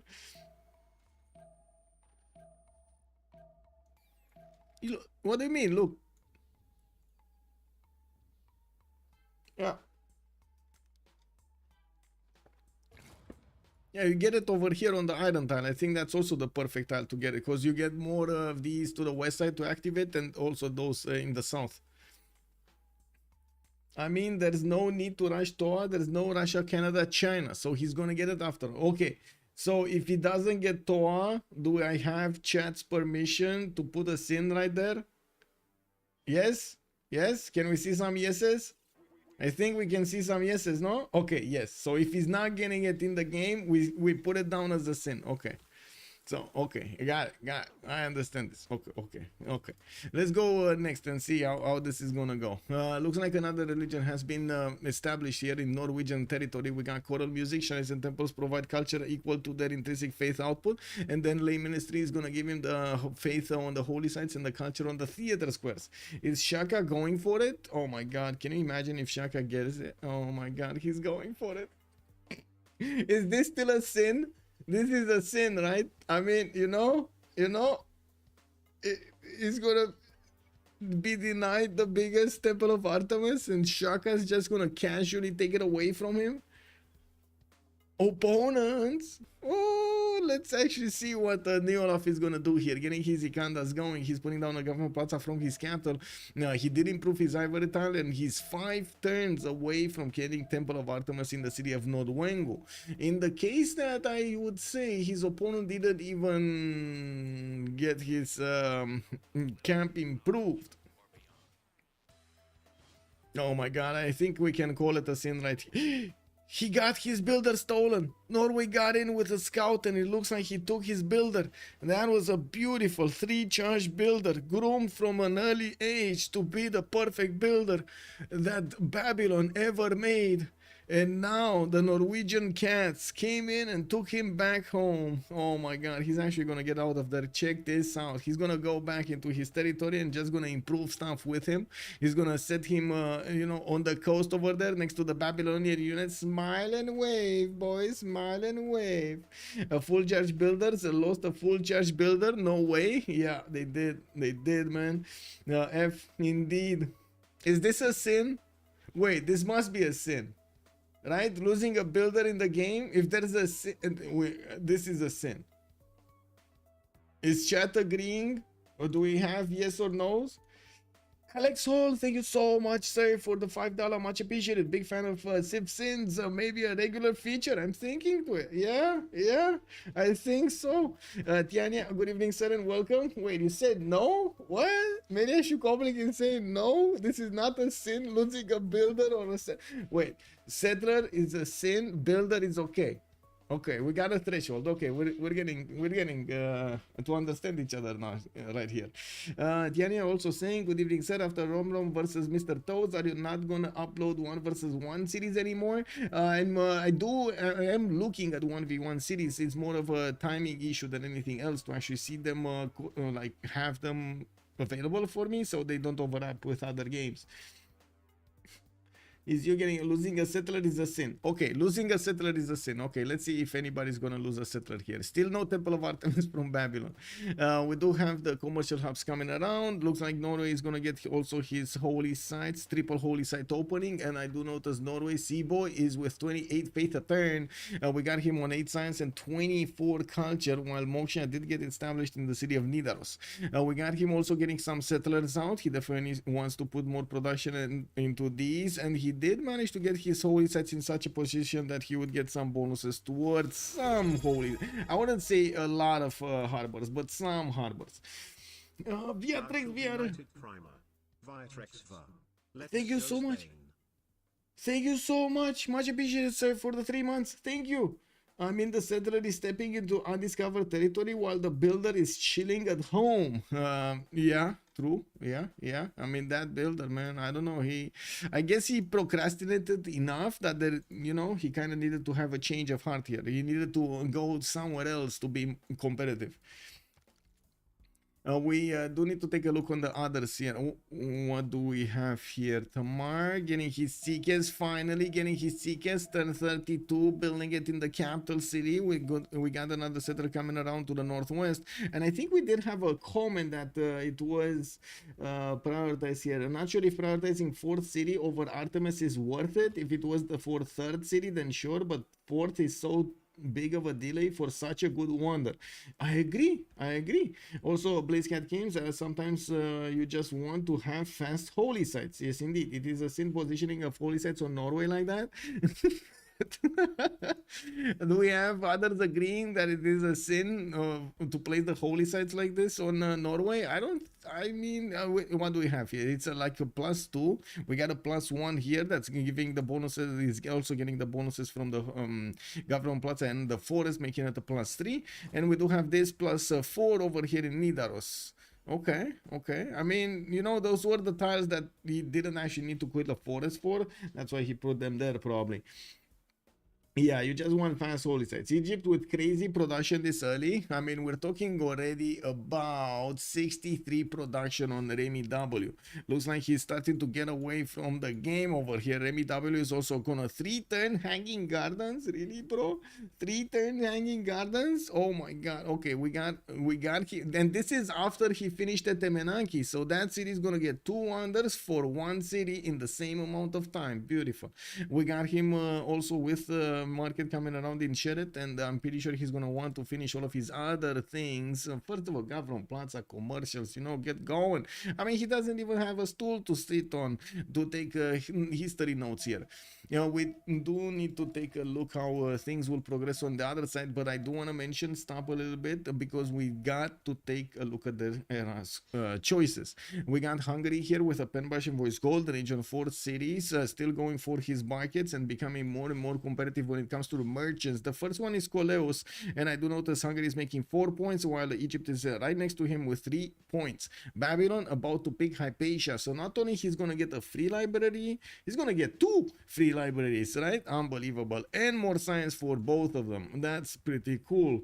We did have also a Troom Truck being picked up by Zulu, and we do need to come back to this. Jellyfish, Monumentality, Golden Age, 11 science, 21 culture, 52 faith a turn. Check this out on Tamar, man. He's killing it. We got a lot of faith per turn going into the first era, and I do believe he actually banked up quite a bit of faith, especially with Ergaras being his first pantheon. Well, his pantheon. He did follow up with campuses throughout his lands here, and I do notice we got an audience chamber in Tbilisi. Okay, audience chamber in Tbilisi. Oh my god, Temple of Artemis is gonna finish here. Babylon didn't even start it. Oh, I'm gonna put a sin. I'm gonna put a sin, guys. I'm sorry, I'm gonna put a sin here. It is what it is. Yeah, we got a sin. Ding ding. It is what it is. Can we count not going for Colosseum later on Babylon as a sin? Yes. I mean, either or, right?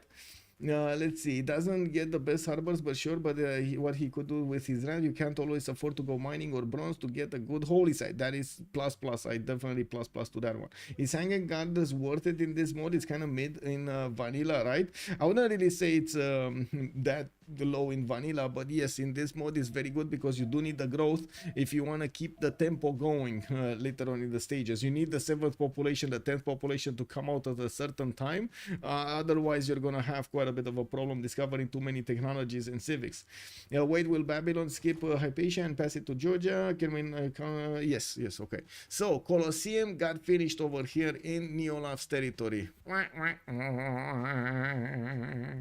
Babylon not gonna get his awesome sauce today. Babylon over here, Forking Knight, will definitely need to show us that he can do it. He can win this game even without Temple of Artemis. And we got to take a look also on Tokugawa here. Tokugawa did manage to get his pen brush and voice going, and I do notice he's putting down more harbors, getting a campus from Osaka. We do have him getting audience chamber in the city of Tokyo. Not sure I agree with this. He definitely would have a lot of cities to settle to the west side and to the north to make it worthwhile. And why, why is he keeps on going on the east side? He's creeping closer to his opponent here, Seaboy, and it looks like he's actually preparing his infrastructure and with cities and everything to go against Norway at some point. Okay, I mean, that's a big sacrifice to actually go for this territory over here over the other territory that he would have in the north or in the northwest. All right, this one's kind of bad, but still gonna get that giant causeway bonus and ENA score. Now we got Forking Knight with also 20 science and 23 culture on Hammurabi. He did manage to get Hypatia, and did he? He did not. Oh my god, he just passed Hypatia, guys. Okay, is this another sin? No, guys, this must be a sin. I mean, you just don't do this. Not a sin? What? I mean, I feel like you're a bit partisan to this. Yeah, but he would have to. That would. Oh my god. He passes it to Georgia. He passes it to Georgia and exposes his whole plan to somebody taking Hypatia in front of him. It's not a sin. Is this what's going on? Is this what I hear in chat over here? Not a sin. I see YouTube is stepping up and is saying losing a 3-charge builder is a sin. I believe YouTube over here is opening up a discussion, guys. He might plan to the future. Yeah, how does he even benefit from Hypatia? What do you mean? More, like, not only he gets his extra library, the points of science from it, but he's also getting more points of science because of Hypatia, right? So he's gonna get the free library points on his already built library that he got for free, and another one. You know, big brain. I think we should lower his sin count for the good and unselfish play over here. Okay. Michael talks about sins today and he's in the middle-aged Spanish. Yeah, I mean, you know, we gotta see Smorion. I mean, you know, we gotta integrate what we can, man. What is this Hungarian city name? Looks like someone rolled over their keyboard. Oh, this one? Shekesver. Yeah. Yeah, anyway. Okay, so Babylon over here, we still need to decide if it's a sin or not with everything he's doing, man. I guess chat is telling me no, Hypatia is not. And we didn't have anybody picking my side here, so, you know, we're gonna skip it over here. Who the priester? Definitely partisan. A little bit partisan, I gotta say, just a little bit. We got Neolaf, let's see, Shaka. Four cities, he's getting his barracks out, and I do notice God of War and Plunder is gonna be his choice. He's getting 9.2 great general points a turn, and I do definitely not see him making campus points. He's going for commercials next, and I do notice after he did finish Temple of Artemis, this city of Norway, man, is gonna be better than the capital. Just wow.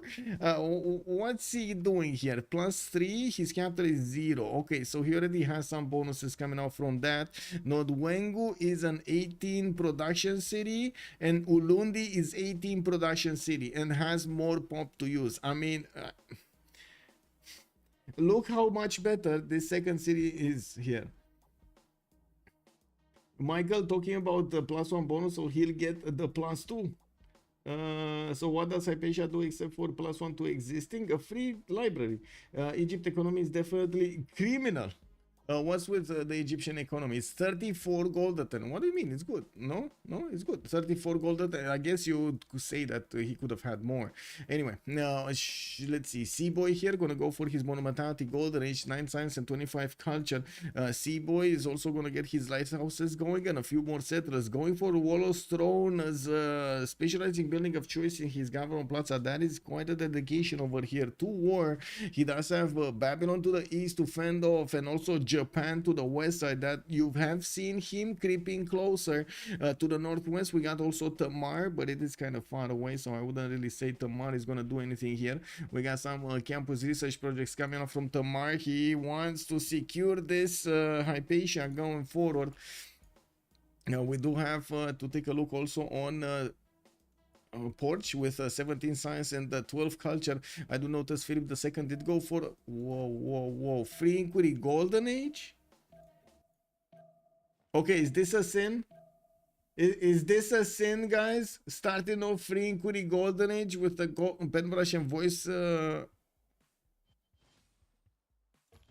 meta? Is this a sin? This is a sin. We got 3 yeses instantly. 3 yeses instantly. Okay, we got a sin. Okay, we got this. This is stamped. This just goes in, man. Stamped right here. We got a sin. Okay, we found one. And it looks like Hungary is actually well wanting to take a piece of Spain, and we got just at the right time as Porch is getting pushed over here by some Hungarian magic warriors popping out from the city of Fez. Looks like Hungary did manage to actually get to levy that city state, and I do see Hungary over here. It does not have swordsmen. He levied them, but he doesn't have swords. Another builder taken, yes. Another builder take. I mean, is this not a sin? And this is not a sin. Chat said the settler sin, builder not a sin. I guess we need to let it go. We need to let it go. Usually the free library is stronger, mainly because it is in a side city with low production. You usually aren't building a library for like 10-15 turns, but with Hypatia you can just get it instantly, which gives you like 30 science. It is a lot of science, yes. A lot of science. Okay, so we do need to take a look at Spain here. Porch, 23 points of gold. We do have him also with 67 production, getting a horse out from Madrid so he can fend off the Hungarian invasion.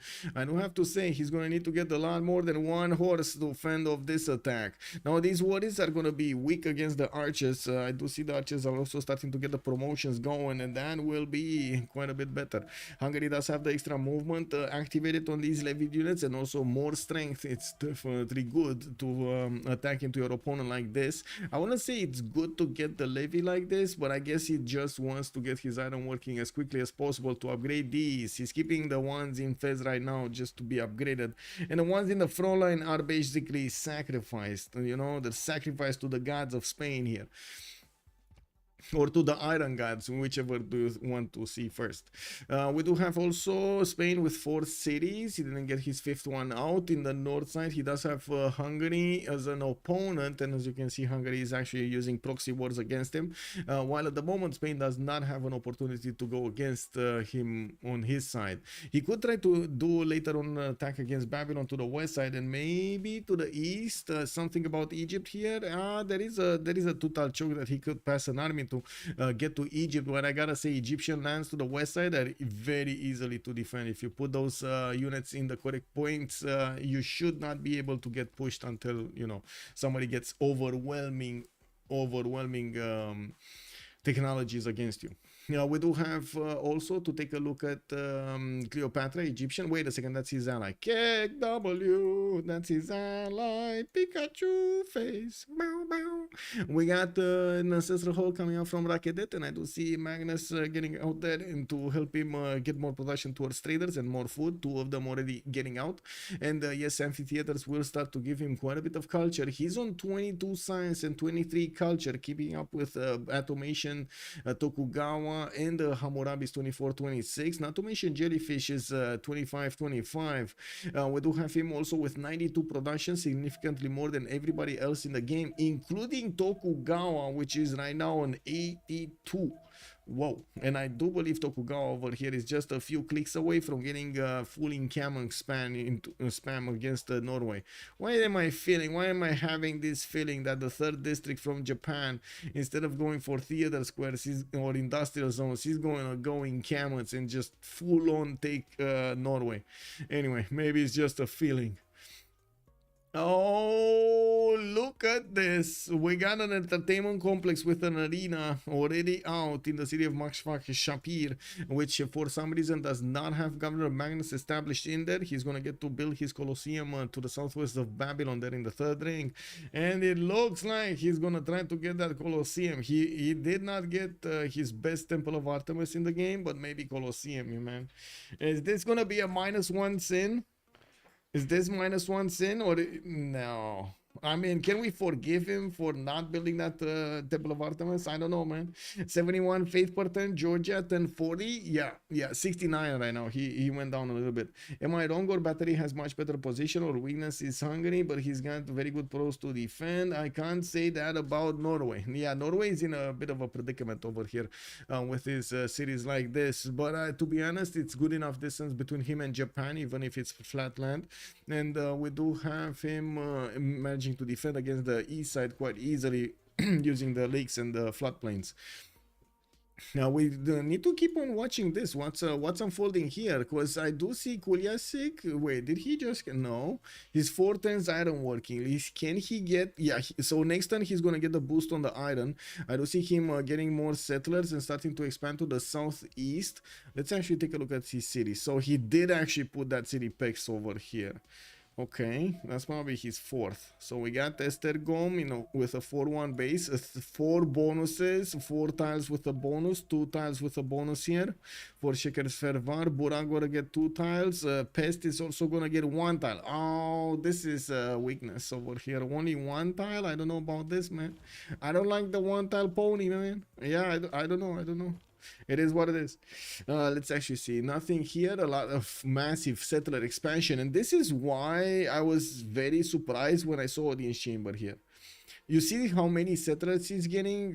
It's kind of clear he's going to get over the 7 cities for Audience Chamber, right? And he's just not going to get to min-max them properly with all of the governors. He has 2 governors right now. Let's actually see if he's going to manage to actually get 4 or 5 governors in these cities. I think that's kind of the maximum, right? That he's going to have 4 or 5, because you just don't have the governor titles to spend on each of them, to just spread them out like that.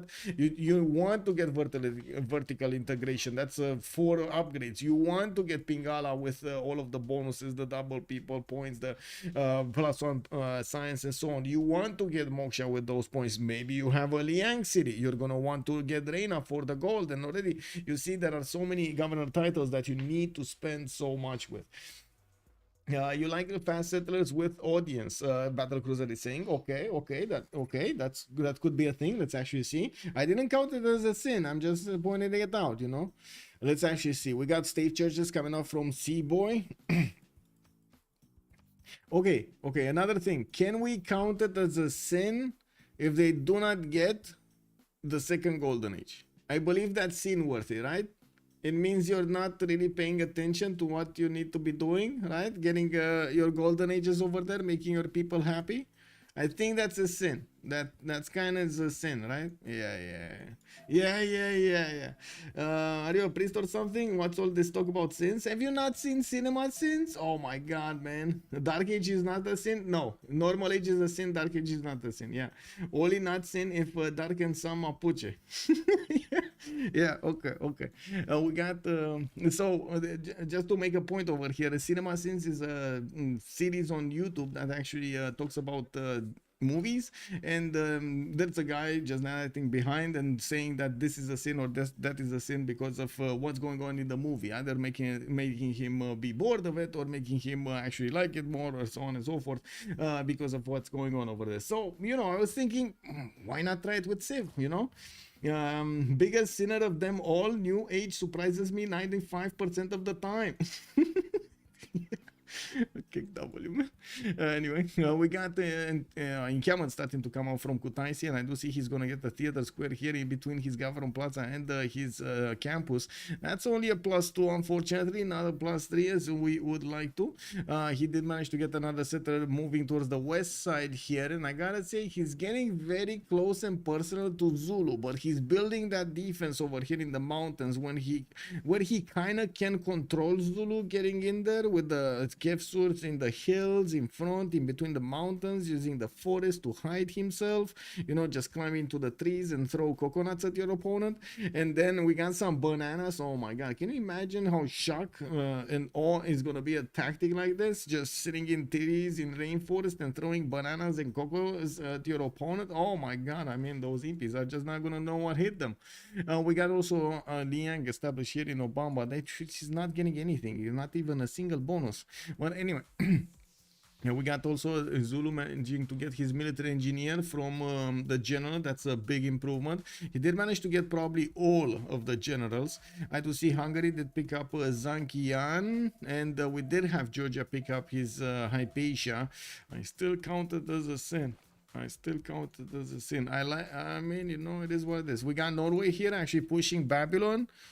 Oh my god, he's actually pushing Babylonian Colosseum. Is somebody else trying to get Colosseum? Because this is funny. Is somebody else trying to get Colosseum here? I don't think so. Zulu's definitely not getting it. Varangian is definitely not getting it. Spain is definitely not getting it. Spain has other problems, especially with Hungary coming close up and personal with these swordsmen next to his horses, which, as you can see, just need to get bigger in numbers, because yeah, he has a problem. He needs to take out Fez altogether, and Fez is starting to bring some archers to bear. We're going to need to see if it's going to stay alive. I doubt it. I do believe Spain is probably going to take it down. These hills near Zulu and Tamar, yeah.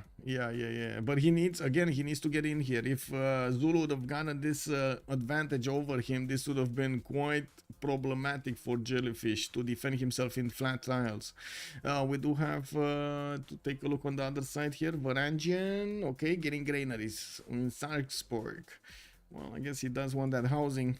This is a granary pre-turn 42. I wouldn't really count it as a sin naval map. It's Cleo going Colo? That's a good question. No.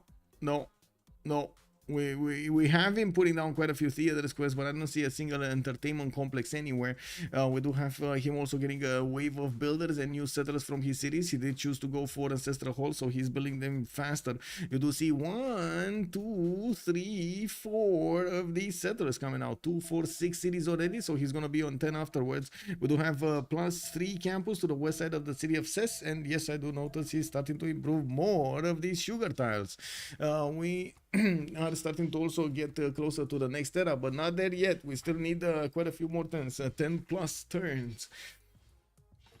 Okay, Spain did manage to get his iron working. We do have Spain managing to do a lot of damage against these swordsmen with the archers. He's also taking out Fez's ability to counterattack here, and I do need to see if Hungary is going to manage to defend Fez. Well, we do have a heavy chariot also coming around from that city, and it would be quite funny if that heavy chariot just magically turns into a knight and the walls go up in the city of Fez, and then Spain just needs to dedicate so much more military to deal with this. I do see an encampment coming out from Pest, and we did have another one. No, we didn't. No, we didn't have another one. It's to the southeast of Pest. Okay, more settlers also getting out. 2, 4, 5 cities. 7, 6, 7, 8. Okay, he's gonna be on 9 cities. Now, while Krakatoa did start to explode here, it looks like he's not getting the good tiles to work. Not buying them.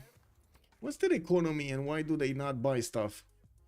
Okay, full charge builders do have 41, 10, 42, 39. That's a pretty good economy. On the other side, we got 17, 9 gold, 13, and 42. RemiW does manage to get quite a bit of gold per turn, but unfortunately, it's not really enough to help him get out of this. Theater Square Festival projects, we do need to see if they're going to have the gold to upgrade stuff, especially in Zulu's territory. Well, I guess Zulu's territory, wait a second, he can hard build a lot of stuff anyway.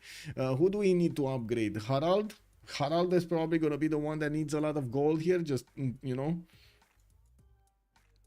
2, 4, 5 cities. He's getting his first Zerkers out, and the Zerkers, by the way, are very strong against the horses, especially Babylon that did not manage to get a lot of stuff going. Oh my god, he's still 6 turns away from Colosseum.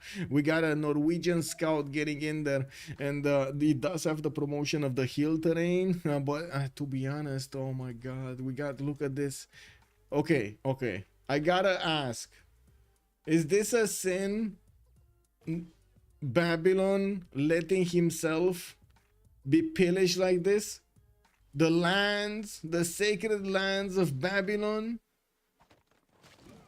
getting desecrated by his opponent, by Norway, disrespected like this? Is this a sin? Zimons? What is a sin? Basically anything that you would not do normally in Civilization 6 out of the meta, right? Well, a sin is in, you know, it's just for fun. Not even Corsair, just simple warriors. Exactly, not even Corsairs, just simple warriors got in here. And I think this is actually echoing what chat was saying earlier. Who was it? Somebody was saying earlier that he's here just for the wars. Well, it looks like we got a lot of wars, sir. We got a lot of wars. I forgot who was it though. And it looks like history doesn't go back that long. Kick W, I'm sorry. Sin is just something super questionable. Yeah, exactly. There we go. You got the idea. Yeah, this is just well played from Norway. Okay, not a sin, not a sin. You know, we got Babylon coming up with another settler. Looks like the Norwegian scout is not really gonna get to feast on the princess anymore. We do have Variabata also being picked up by Babylon, and yes, I do see more settlers getting out from that capital city. I do see harbors in Christiansand are also gonna finish in 3 turns, so the gold production here of Norway is gonna rise up. But well, at the moment, he's not making amazing faithing. He's not making amazing gold. His stats are 24, 43, I would say average at this moment in time. Now we do have to the west of him actually a Japan nation that will explode, and I do notice he's getting in camel training projects, so he can start getting a military here. We do have him putting down another district, a theater square next to Tokyo, where he is also building the Stonehenge. That's gonna make it a +6 theater square when Stonehenge is gonna finish. I think my big question is, what is he gonna put down in the 10th population, and what is he gonna chop? Is he gonna chop Stonehenge here? Because I would imagine he's gonna want to chop Stonehenge here, and or maybe another builder. Ooh, he just wants another builder to keep on chopping, doesn't he? Don't Google Spain stats. Kick W, man. Porch 29 and 16. I mean, we already said it. There's a reason nobody really wants to go free inquiry even with these nations, and I think Porch is gonna learn it the hard way. The culture is gonna be quite problematic. I don't believe he's gonna get a golden age. Do you think he's gonna get a golden age? Okay, let's make it a challenge. He's 37 out of 41 points. Who here from chat, just put a yes in the chat or whatever, no in the chat, who here thinks Spain is gonna get a golden age? Yeah, this is a free inquiry Spain. Who here thinks that he gets a golden age in the next one? Super late T2 governor of feudalism also is currently losing tempo trying to take out Fez. Yeah, why did he go for inquiry in the first place? I think we're gonna figure that out later on, but we did count it as a sin. Yeah. He thought he fighting someone. I mean, he's fighting Fez. That is still someone. He's fighting. Hungarian units are very strong, and you need to push back units. Be very, very attentive of your territory here. Yeah, war mode. Yeah, war mode. He didn't get a specialized in building of choice in his capital yet, but he's gonna get an awesome campus. Wait. Okay. Interesting.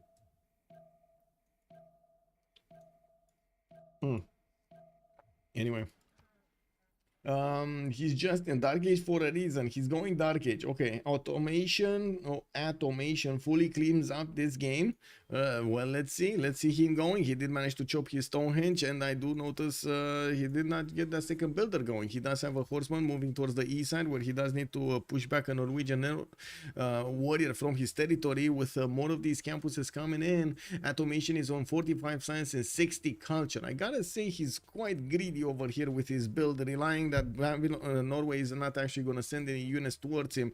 And I do have to point that to his surprise, we will have a Norwegian Berserker actually being sent somewhere along those lines towards the west side. If you need to fight, don't you need culture anyway on Spain to get the bonus on naval? Yes, of course. If Fez survives Spain, is irrelevant. Maybe he has already irrelevant. I mean, yeah, we'll see. We'll see if Spain actually has the strength to come back into this game. I don't think Fez is gonna survive unless it magically gets walls and a lot more units every time. But it kind of feels like it slowed down Spain quite a bit here. Okay, let's bounce around the map and see what's going on here. We got Zulu getting his generals to flex on the east a little bit. He's showing the kitty to Georgia, and he's telling Georgia that, hello, you need to stay back on your river. I will come to you. Okay, we got an army of builders also, feudalism builders coming in, and we got some markets in Quarucuza, and here I do see new settlers are going to get out of his cities before he's actually going to go against anybody. It's great to have both Hungary and Varangian in the game. Total chaos. Yes, sir. Pembrush, you take first almost always because you need feudalism as soon as possible. One of the biggest spikes in the game. Even if you're worrying on caravels or something, you need mercenaries to upgrade, so you still need the culture. Yes, I totally agree. You might get no, you don't really get away with going for theater squares early on, right? It's still too late. Even Moksha opener is still too slow. Anyway, we got encampment training projects coming up from Osaka here. It keeps on going. He's getting Pingala from that city center as well in 3 turns. And yes, I do notice Japan in the south is getting pillaged. Norway got in with a warrior and another warrior, and it looks like okay, is this a sin? This is a 4-charge builder. Is this a sin? We're still not counting, like the first one was only 3 charges. This is 4 charges, man. And he pillaged the citrus tile alongside it. And it looks like, I think Japan is mad right now. He's getting his horses out. He really is meaning business. He's getting some slingers to throw the rocks at his opponent here. Oh, man. Was this the second builder that Atomation lost? Isn't this the second builder that Atomation lost? So it's not as bad as this. I mean, if you are freeing, you go double. Yeah, Norway loves all of those free builders. Yeah, he's even getting them back. Yeah. Okay, lighthouses for the extra tiles here. Norway is also going to put down a few campuses. Still doesn't shine in the science screen. Seaboy is in his monumentality, making quite a bit of faith though. 66 faith a turn. Not even close to the number of faith points that Jellyfish is making with 110 points over here. 39 science and 40 culture. Does look like Tamar is going forward towards more culture and more tourism. We got him getting his commercials out. We do have him also placing the second city port to the west side and displaying his Ethelflaed general in front of Zulu, telling him he shall not pass. We got also him upgrading a few tiles here, and yes, getting more amphitheaters for the culture. Only a single theater square has been built here. Settler expansion keeps on expanding from Zulu. We're starting to take down the clock until the next era. With 7 turns to go until the next era, we're gonna need to keep on watching to see who's gonna manage to get their golden age points. I do notice Japan did put down 2 of these theater squares in between his districts and that Stonehenge. That actually significantly increases his culture. 48 science, 67 culture at the moment. More science than everybody from Eleumas and more culture from everybody from Eleumas. Michael, a sin is a decision, an active, questionable decision. Losing a builder isn't a decision, merely a mistake. Okay, I'm getting back and put back in my place over here. Okay, is chat agreeing with Salty? Is that the party line over here? Is chat agreeing with Salty? Norway loves, yes, so like I said in the scene, so it's not, if you, yeah. Okay, YouTube also, by the way, you can jump in whenever you want, by the way. Civ Caster Sins, calling Temple of Artemis Colosseum. Yeah, yeah. I mean, he was getting his Colosseum, right? Oh my God, he did get his Colosseum. There we go. There we go. He did manage to get his Colosseum.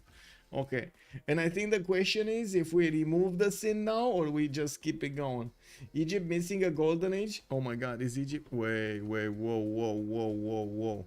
4350. He needs 7 points to get a normal age. What's happening in Egypt territory? Okay, more campuses. I do see Great Bath is also coming out from Memphis, so he's gonna get more points from that thing. He does have more granaries coming in. Settle on Sripada. That's gonna give him more than a score. He can get a boat out. I'm pretty sure, or I hope so. Okay. And he probably can get another wonder with his production. He does have 153 production. That is 50% more than everybody else. That is quite something. If unescorted settler is lost, then sin. If escorted, then not sin. Okay. Okay. Okay. What was the first sin again? The loss of a temple of Artemis. Loss of a temple of Artemis. He didn't build a temple of Artemis here. Oh no, wait, Tsikes. The first sin was Tsikes. No? Was it Tsikes? I think it was Tsikes. Sigi, good evening, sir.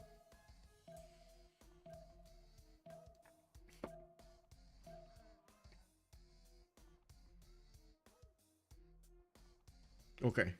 So let's come back to Norway here, because he was getting a few of those Zerkers just moving around, and it looks like he actually poked a bear here next to him, Babylon, enough that Babylon actually got an army out. We do have him getting his heavy chariots out, and he might actually get back to punch over here Norway directly in his cities. We do have at the moment Forking Knight with 49 science and 47 culture, 101 production with Palgums coming around from quite a few cities, but unfortunately, well, oh wait, it's giving you the bonuses for any tile that is next to fresh water, right? It doesn't need to be a river. You just need to build the Palgum because, you know, on a river. That's it. Okay, so this city is not gonna get that bonus, and I really dislike the city position, not gonna lie. Like, these are only like 2-1 tiles over here for him to use. I get it that he really wanted the bonus from Colosseum, but man, this city is just missing production from so much. He does have Singapore to go against to the west side, where Norway is actually getting back those war levied units from Singapore that came into his territory and are still pillaging, by the way. They just pillaged another mine. They got the honey tile, they got the wheat tile, they got the mine tile, they got a princess from a trader. I mean, that's the limit, you know. He might actually see Zulu get wrecked by Kevsurs, you think? I mean, we might, not gonna lie. He did not manage to build a single unit of defense here on Neolaf. We do need to see if also Jellyfish is gonna want to get some units out, to be honest, because he also doesn't have a single unit out. Just one warrior, that's not an army, you know. This is just a warrior, a lonely warrior. Poor warrior. Can you show the CS, please? Who is the Sus where? Let's actually see. Seaboy is keeping Buenos Aires. Candy is being kept by Jellyfish. We do have Seaboy, also Singapore. Looks like Kuliasik on Anshan. Jellyfish on Taruga. Kuliasik on Fez. Okay, there's clearly a fight between Jellyfish and Kuliasik here. Jellyfish being or actually no, they're keeping all of them. Wait a second, they're from the same team, right? So they're keeping all of them on their side, and on the other side, who's Varangian? That's Seaboy. Is that Seaboy? No, that is Seaboy. That is Seaboy. Okay, so let's see. So 1, 2, 3, 4. 4. Okay, and Seaboy has 2 of them. Has Buenos Aires and Singapore. He's going for to keep the production. Okay, well, I guess some amenities from Buenos Aires. That's gonna be good. And then Neolaf is gonna keep Johannesburg. We got RemiW on Cardiff. That's about it. But I do see they're keeping all of the science city states on one team. They're keeping it on full charge builders. That's pretty good for them, getting those advantages in the science and building up more and more stats over their opponents here. Yeah, Ondini is full of hills. Ondini is full of hills. Ondini. Oh, this one. Yes, yes. Only a single flat tile, 2 flat tiles on the west side. But where you push into it, it's all on the other side. On the other side, we do have Zulu getting some swordsman cores, and I do notice he's hard building them quite easily.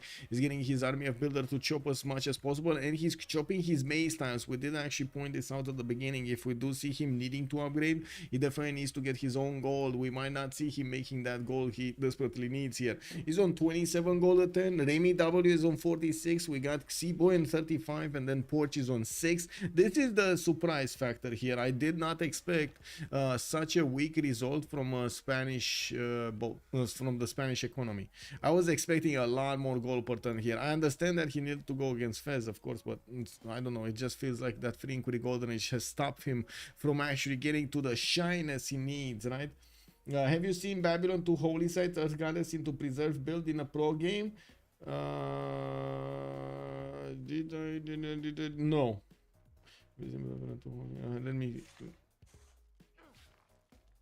No, I did not see it. No. As in a pro game, as in these 4v4s? No. We do have a religion here for Mr. Spain. Feed the world with crusade. He actually did get his crusade. I have not seen a strong Spain game in a while though. Yeah, I mean it takes a little bit to actually make Spain work, I guess. Not focusing on commercials or his trade routes, not focusing on his pen brush and voice, not getting those bonuses rolling. That is troubling. Well, Fez is about to die here. We do have the Spanish horses that do have low HP, but there are quite a few archers to take care of the Fezian archers. Hungary is also going to put some units in the north so he can disturb over here the attack of Spain against Fez. Maybe, you'd never know, maybe he can actually save Fez. What do you think, guys? Is he gonna save Fez? Oh, we got a heavy chariot here. Oh my god, look at these, all of these. Can you imagine if there is a flood in this floodable terrain? Can you imagine that? A Spain player complains on spawn in the religion name with free inquiry. 2 fish, 1 hut. It's not the problem with the spawn. It's the placement of the cities. I mean, this Zaragoza city never should have been placed as a second city. It's low tempo, too low tempo. Okay, I mean, we know, I gotta say, this is quite a good unsinful game over here, right? We got only 3 sins in the whole game. That's pretty good in my book. If he doesn't save Fez, he basically relled Spain. If he does save Fez, actually, you mean. Yeah. I'm actually curious if the Fezian archers are going to attack into the horse or not. Looking at the era score, we do have Matthias Corvinus managing to get to 1 point away from his golden age. We do have Jellyfish also managing to get enough to get to the golden age. And I do see he's starting to pump out his own swordsmen and sending them to the west side here. We got also some Norwegian units getting levied from Buenos Aires and being sent to the north to maybe pillage a few tiles here. And we do have also Tokugawa, 6558. He secured his golden age. Forking Knight is 2 points away from securing his, and I do see him starting to upgrade into knights. He does have 53 science with 51 culture next to Xibo is 28 and 53. We're going to need to see if he's going to manage to do anything with the knights, and we do see that Singapore at the moment is going to get walls, so it's going to be a bit harder to actually punch through that defense even with the knights. Now we do have actually very slow build up in the libraries here for Xibo. That is unacceptable to have 6 turns for the library there. Now, especially since he needs to build an army at the same time. We do need to take a look what's going on here. Okay, from both sides we got the military build-up. Okay, we got anything moving here. Shizuoka is disturbed. The piece is disturbed over here. Norway only with a single slinger and a single berserker is not going to manage to take away that city from Japan. And of course Japan was already building some units, so it's fine. But I would imagine he would want to get stronger ones like knights or cuirassiers if he wants to go against his opponent and to secure a victory there. Okay, Forking Knight is on 59 61. He needs 2 more points, and I'm pretty sure he's gonna get them. We do have also Neolaf, 1 point away from getting a Golden Age. Seaboy is 4 points over the Golden Age. Oh, he did get the Golden Age. He got the Golden Age, guys. Babylon double Norway production. Japan second era general. Oh, I didn't check the production. 136 production on Forking Knight, and Seaboy is on 77, but he does have also the Faith pattern of 85. That would count like a third of the way, a third of it would count, so it's like 100 production, 100 plus production is not really 77.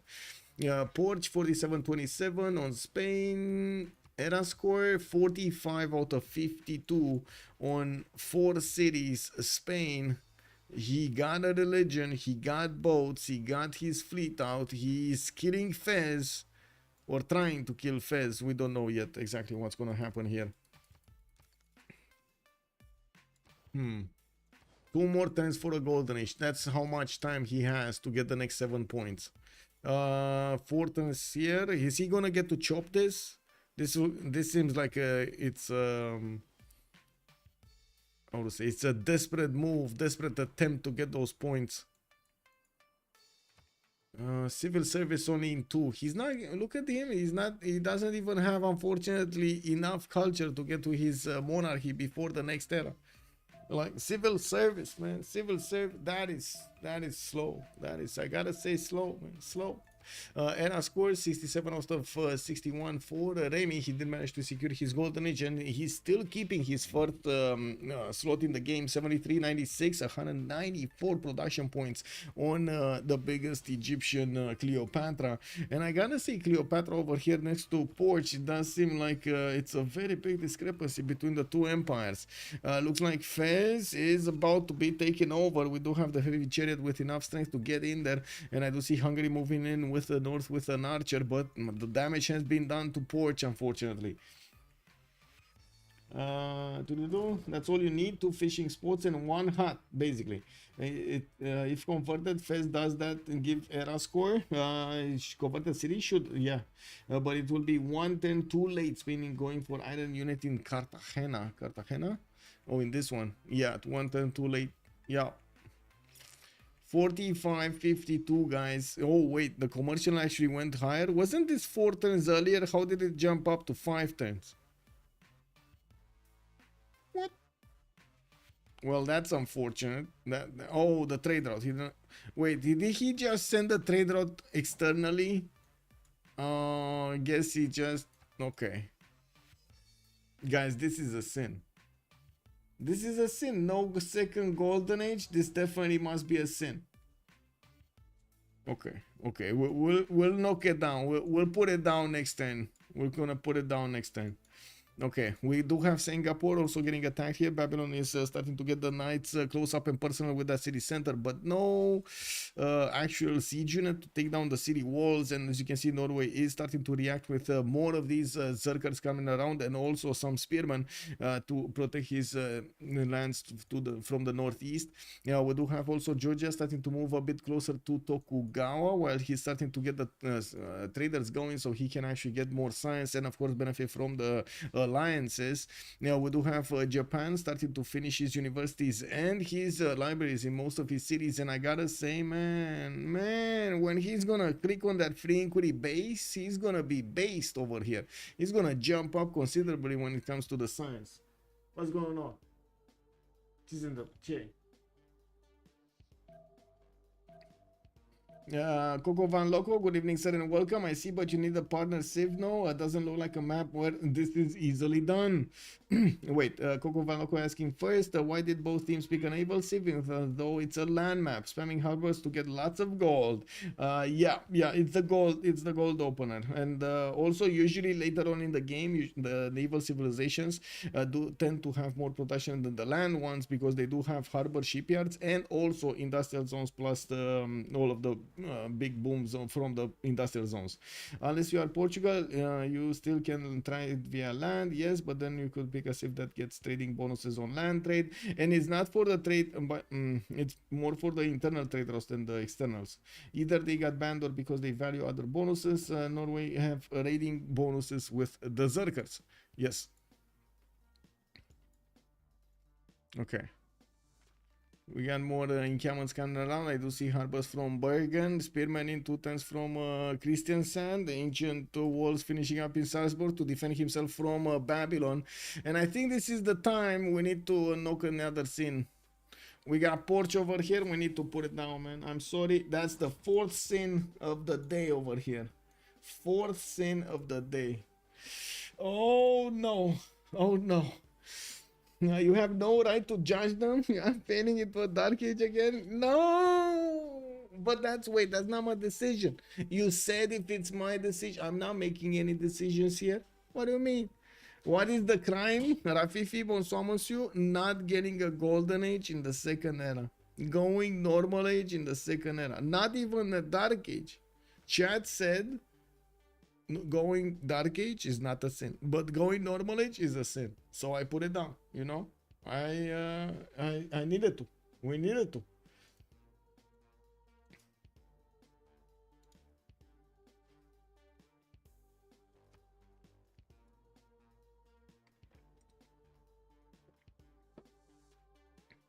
Okay. He struggled so much to take Fez, Spain. Yeah, I mean, yeah, he did take it. Finally, he took it. We do have the commercial hub coming out from Cordoba. He's gonna get another wave of settlers. I do see him putting down Colossus in 6 turns. I do notice also Hungary might actually want to go and take down Johannesburg. We will have a pause of 2 minutes while the players are gonna go for this how would they say, Congress. Ooh, beautiful lands in Egypt, man. Just beautiful. I'm gonna let the screen here because, oh my god, man. Oh my god. Let's see. We got some silvers. Oh, +5 Congress, guys. +5 Congress. 2 minutes. 2 minutes and we're coming back. Let me actually get my phone.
Okay, everybody ready to get back on this? Yeah, we get this. We get this.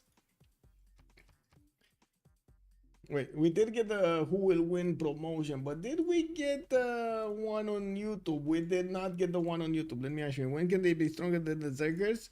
I don't know which are you asking, but let's can we get to 30 likes? Can we get to 30 likes? Let's actually see. Yes or no. We're right now on 12 likes. Let's actually see if we can get to 30 likes on YouTube. Let's go.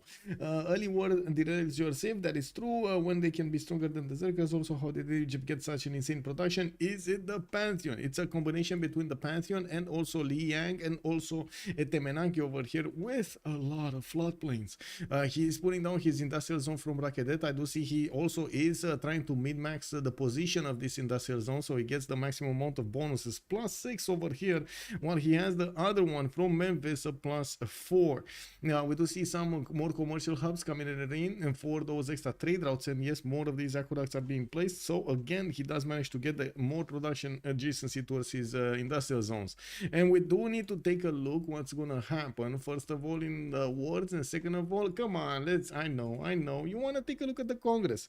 Sugar is gonna be better. We got him granting more amenities here. We got also light calves gaining the +5 combat strength, so we might actually see some courses just running around, or maybe, who knows, cav units. We got also Tokugawa gaining the 2 Diplo victory points. Can you press tilde for district view? Sure.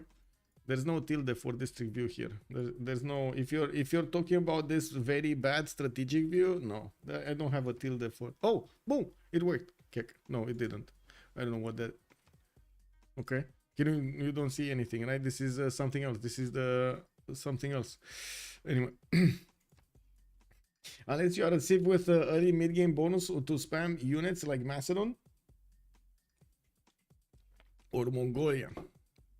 Wait, you do not see the districts, really? Lupulasa, good evening, sir. You do not see the districts? To see the +XO, how much is he making on each district, you mean?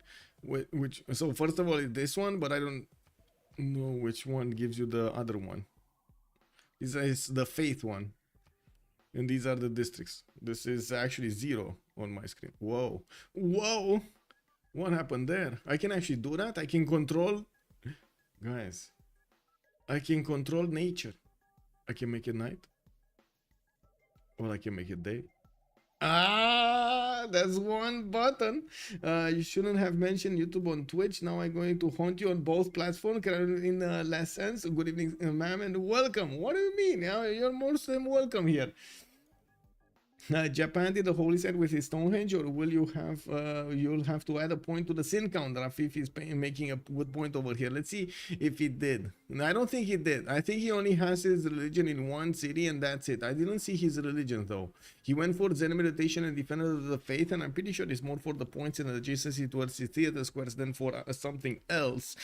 But I do tend to agree, making a religion without a holy site does feel like it's a bit stretched, you know. He doesn't have the ability to buy a missionary from anywhere, and he doesn't have the ability to spread to other cities. So I tend to agree with Rafifi. Does chat agree?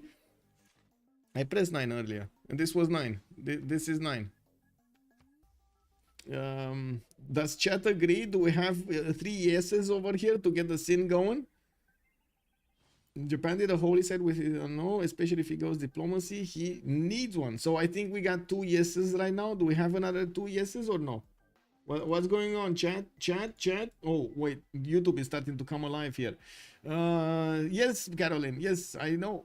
Also Lupulasa is saying scuse, you only see plus for your own districts. Yes, no problem, Lupulasa, no problem. Changing weather, God mode, I think so, right? I press 0, boom, night. Ooh, beautiful. I press 0, boom, day, you know, like it's like, oh my god. Anyway, repeat the sins, please. I mean, wait, the TKs, you didn't get the TKs. We did have no Temple of Artemis, right? That's the second one. We have, what do we have? Something else. We didn't have something else. Come on, two more. We had 2 more, and I'm pretty sure we need to see which one. Oh, no, entering in of a normal age here for Spain. That's the 3rd one. And what's the 4th one? There was a 4th one, I'm pretty sure. Oh, the last thing that I'm asking for. Wow. Rafifi is mentioning earlier that Japan did get his religion only in one city with only Stonehenge. He did not build a holy site, so he cannot spread that beautiful religion that gives him the +1 amenity from the city of Tokyo. So I think this is a sin, right? This is a sin. Why do most teams ban the naval maps? I think it's mostly interesting to watch because you have to control the land and the sea. Yes, but most of the time actually on naval maps, it does matter more if you control the seas than the land.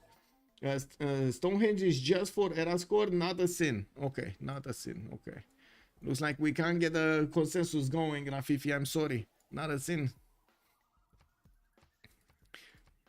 Okay, can Hungary actually take another city and go against his opponents? What do we have here? Hungary, Hungary, Hungary. Let's click on this and let's see. What does he see? He sees Muscat, but he probably doesn't have enough points from that. We do have him putting something in the south. Oh, Levi in Anchan. He is going to have a major problem actually going towards Spain, but maybe later on he can do something about the east side. And what happened with the desing? Why did so many people desing here? Oh, that's unfortunate.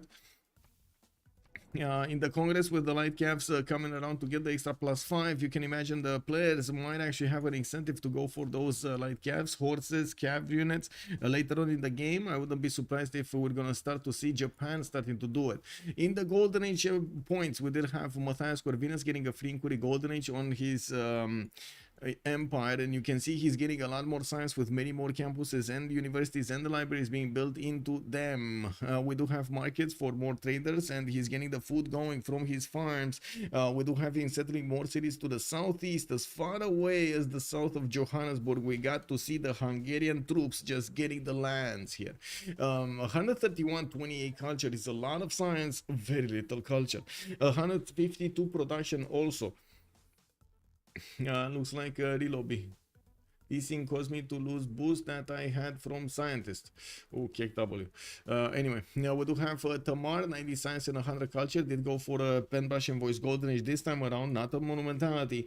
And we do have Tamar here with 2, 4, 6, 8 cities, getting a lot of these Georgian capsules to the west side, which cannot punch through the men-at-arms line by the looks of it.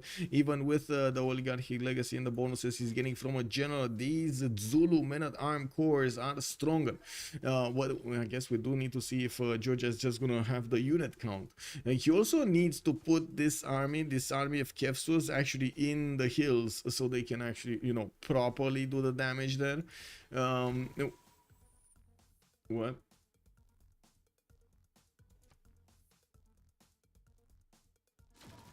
So I guess we're relobbying. Okay.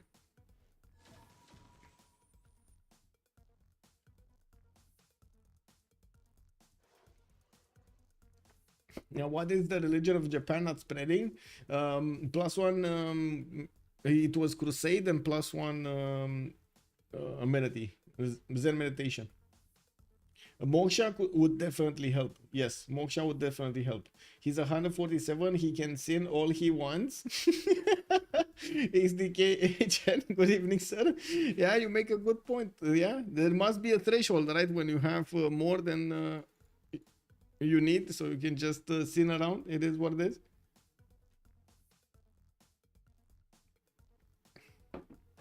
Yeah, it's Tokugawa. He can definitely build a holy site. Yes.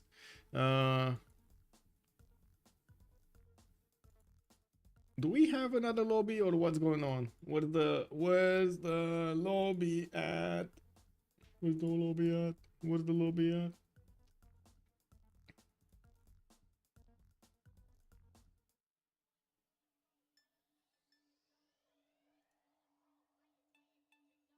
Still waiting for the lobby. Ooh, the discussion is ongoing over here in the player chat from the CWC.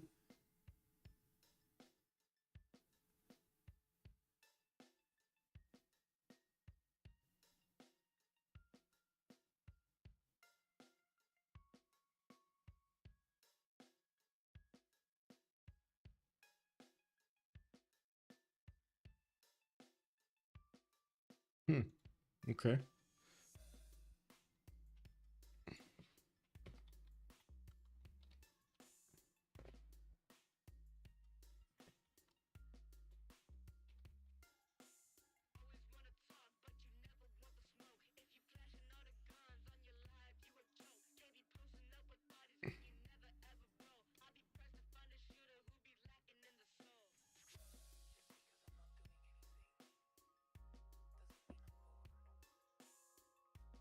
Yes, +5 light cap. Yes, yes, yes, sir.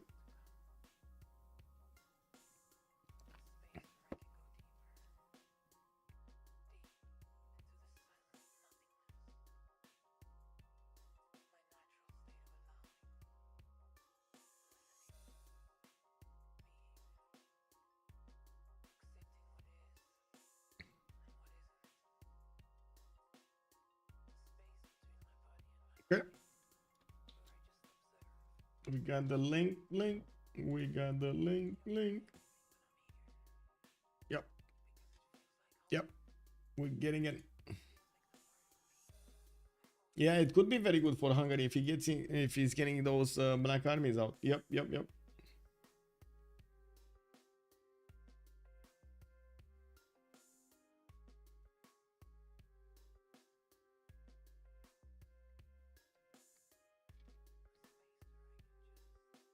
What's new in the CWC chat? Give me a second.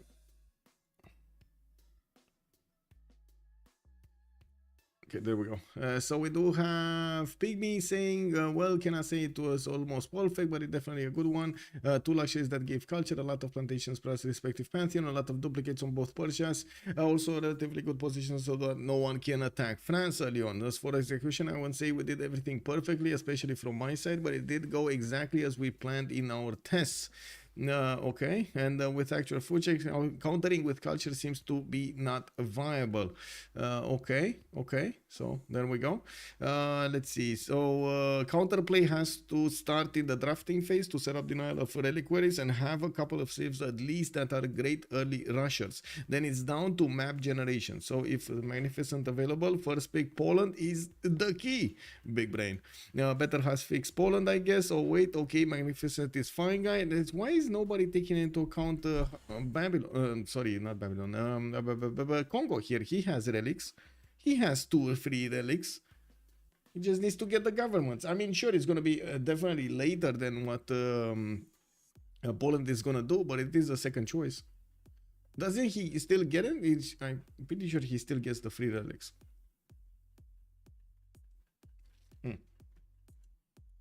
Okay. I think we saw what we have there.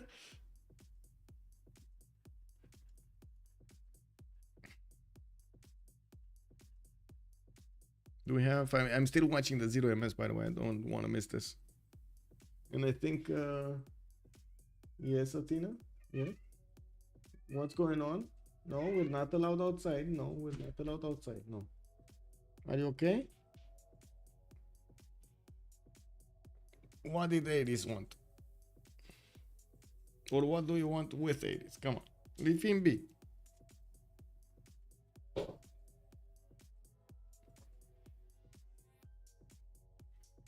On the building, not on the government plaza itself. Yes, exactly. On the buildings, on the specializing buildings.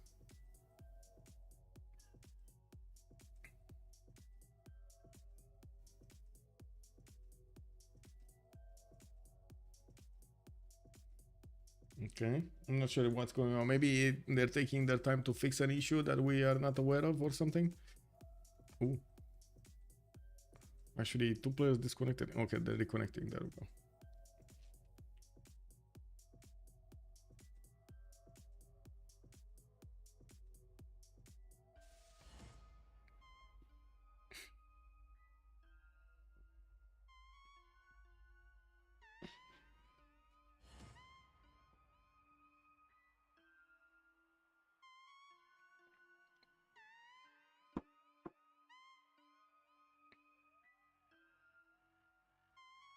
Isn't Poland the only civ that uses reliquaries anyway? Maybe just make it a part of her kit and remove and rework reliquaries. I don't think reworking reliquaries is actually like the way to go. But yes, Poland is usually the only civ that uses reliquaries. It was actually one of the few things that Poland could get to keep it with everything else in check. The Sukienices is just, the bonus from the Sukienice is just not enough to keep Poland in order with everybody else. You need the bonuses from that relic. And Zinga, yeah, exactly. The Congolese leader gets the relics. Usually 2 relics. Kind of hard to get to the 3rd one, but maybe you get lucky with huts.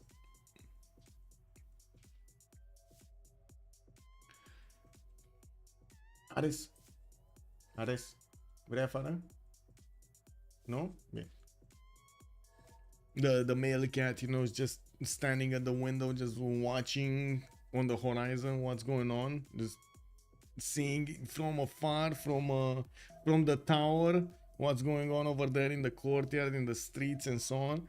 While the other kitty is just meowing all over the place at every door. You know, she's just getting chaotically curious about everything.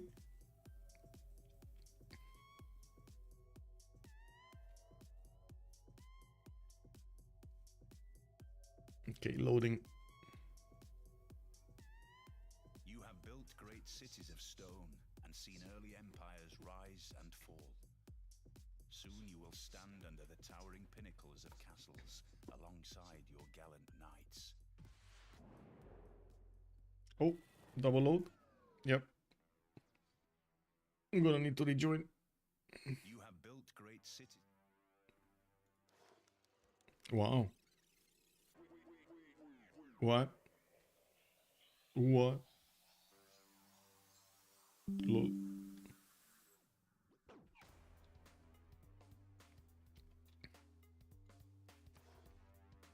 Let me join again.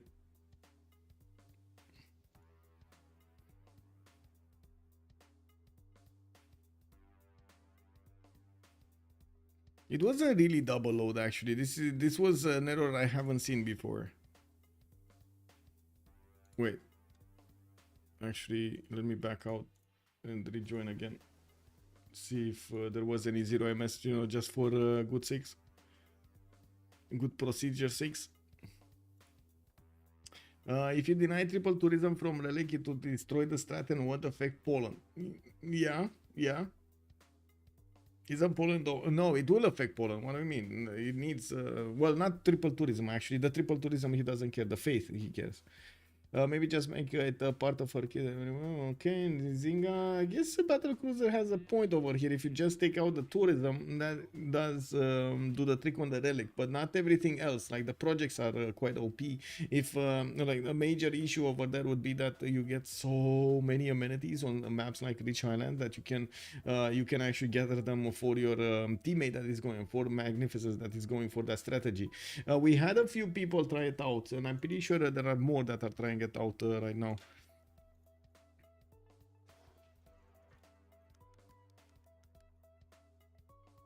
Let me try it again because I see I got stuck on connecting.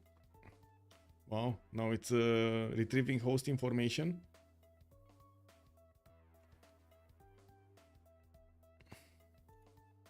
Okay, I'm gonna do a lobby. Hopefully that fixes stuff.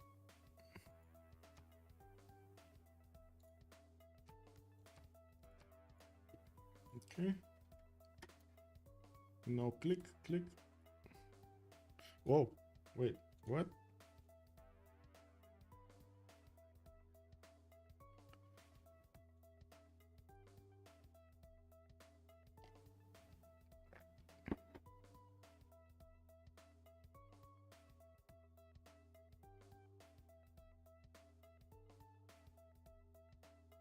Oh my god. So many different mods.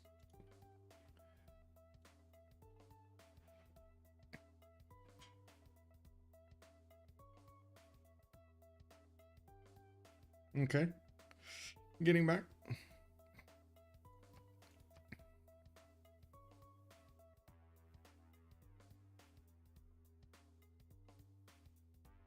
There are 2 mods here that should not be... 3 mods here actually. WTF. Anyway. Oh well.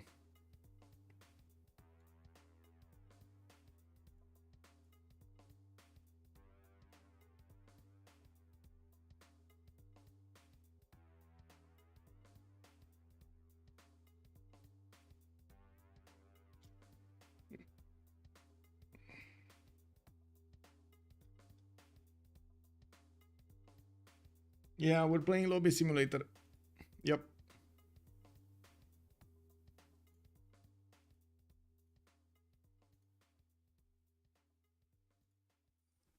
Okay, this is fine.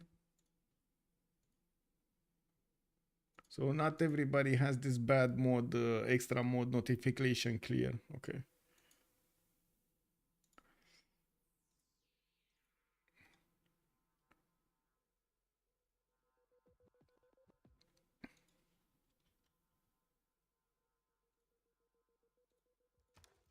Wow, network to host has been lost. Okay. Well, I don't think he can turn them off now. Like as the host, I don't think he can turn them off now, because otherwise the save is not gonna work.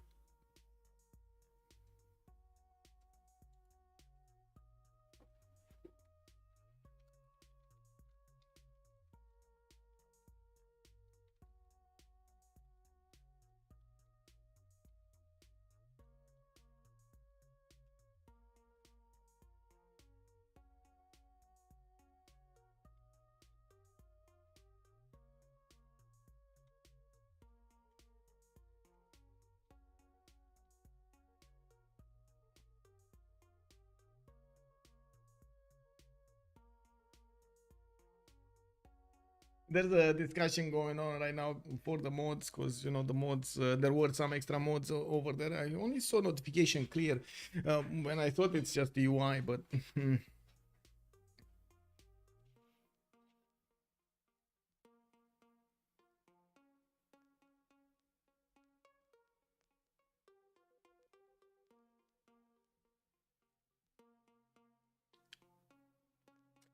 the Busily also, good evening, sir. How are you doing? Tried a solo with bots without religion today against AI. I had 532 tourists or something. It just doesn't work without reliquaries. Yeah. Yeah, it's very hard without reliquaries. If you deny triple tourism, yeah. Hello, sir. Also, good evening, sir. Game didn't start or relobby. We're doing a relobby. We're actually in the second era, and we did have the exciting times coming around. Lakes map also on one side.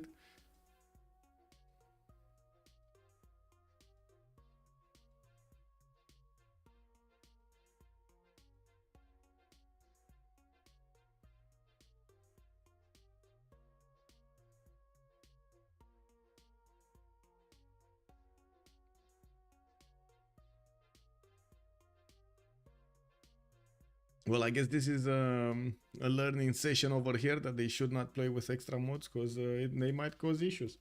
Are we getting that lobby going? Because I can't join a lobby. Is there a lobby going? I can't join a lobby. Oh, there we go. Lobby, lobby link. Lobby link. Lobby link. We're getting in. Slowly.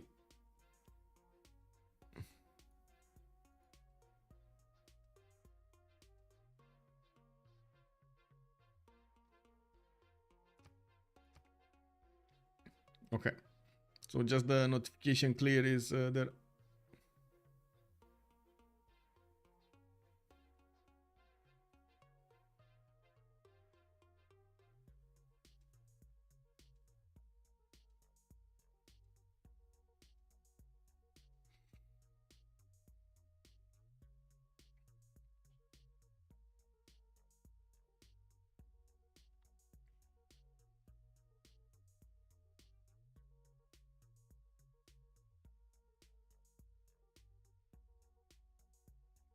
Oh well, it's a waiting period. Let's see how they're gonna go. Quality of light mods too good to pass. I mean, you say that, but it's just not how it is, unfortunately. There's like the netcode for Civilization 6 is quite how to say, and I don't think it's only the netcode, the engine also. It's quite how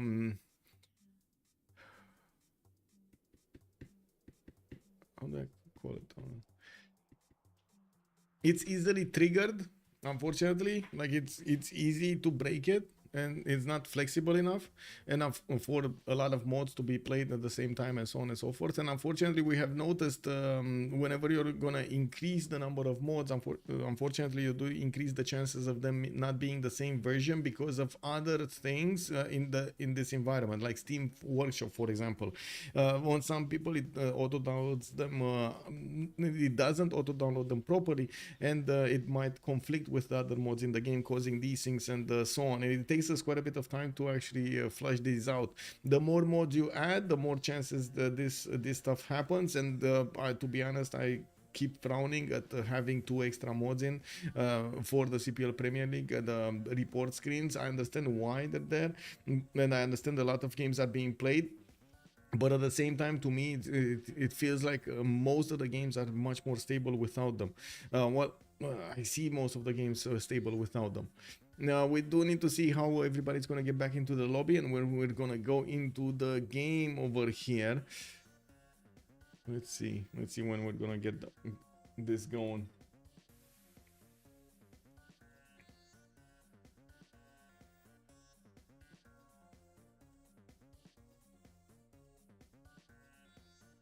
Taking a long time here for is everybody in? Let me actually reconnect because you know maybe not everybody is. How do I have that notification then? Kicked out. I think it was back before, right?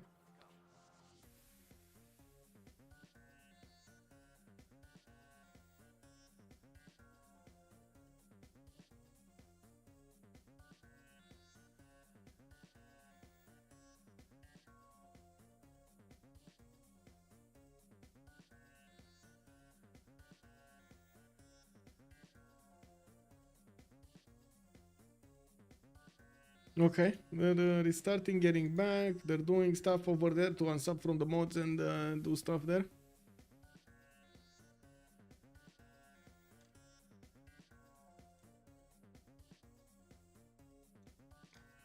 Yeah, we're relobbing. We're relobbing.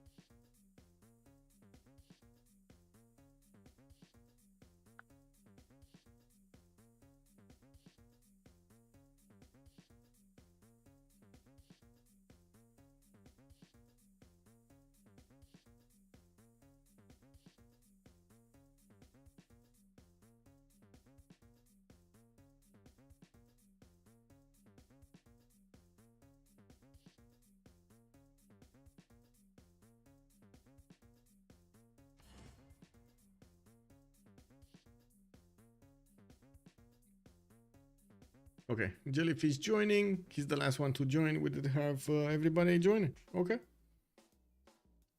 Scraptastic. I hope it's not gonna scrap. Yeah. I hope we're actually gonna see a conclusion of it.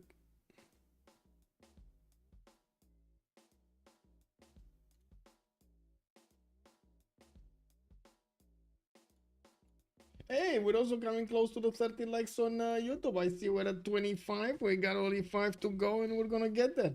Very nice, very nice.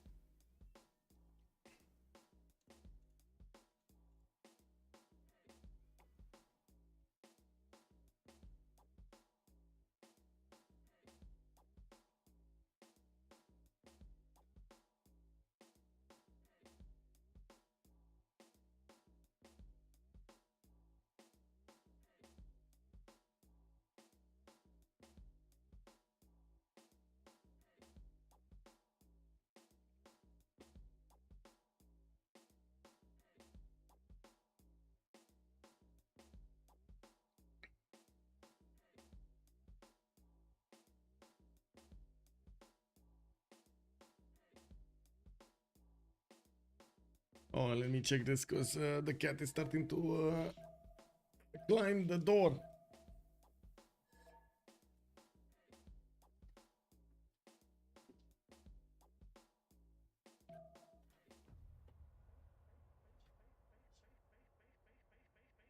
You have built great cities of stone and seen early empires rise and fall. Soon you will stand under the towering pinnacles of castles alongside your gallant knights.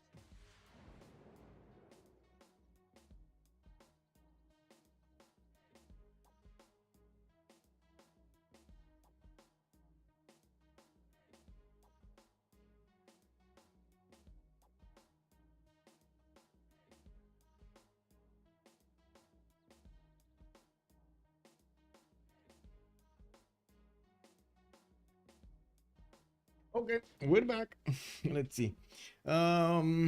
Okay, we're actually back in the game and we didn't crash. Very nice, very nice, very nice. That I would call that's progress. Okay, so we did take a look at their bonuses, right? Not all of them. No, we didn't take a look at all of them. I think we were at the Atomation side or Jellyfish. Jellyfish, and maybe it was Jellyfish. They do need to pick up their bonuses right now because Jellyfish was like around 90 signs, I believe, or something. Anyway. I do have him right now on 63 and 90 with 60 gold at 10. That's pretty good. 111 faith at 10 and 133 production. Again, pretty good. He needed to upgrade all of his swordsmen because we got some Zulu meta-times starting to say hello from the city of Ondini. We got him also with his next door neighbor actually managing to get quite a bit of science over there. Neolaf is on 66. Oh, only on 39. I take my words back. I really take my words back. I cannot believe actually with a free inquiry golden age Shaka is only 66 science, and that might be a problem. Wait, Porch double loaded? Interesting.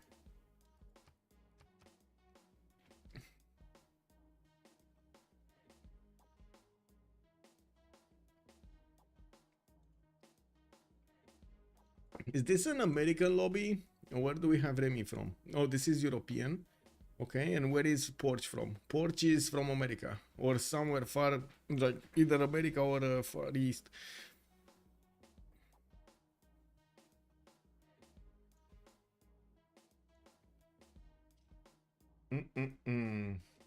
Is it just me who thinks Nihangs are underrated? No, no, no, no. Nihangs are underrated. It used to be actually quite used in the games, not so much these days though.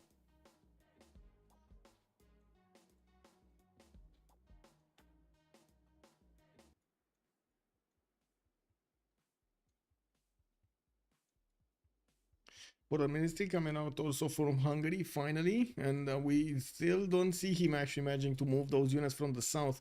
Those units that are in Anshan, also Anshan is gonna get more catapults here. Does only have a single warrior, 2 warriors actually. Unfortunately for him, there's not enough to take over cities. And there we go, Porch actually disconnected.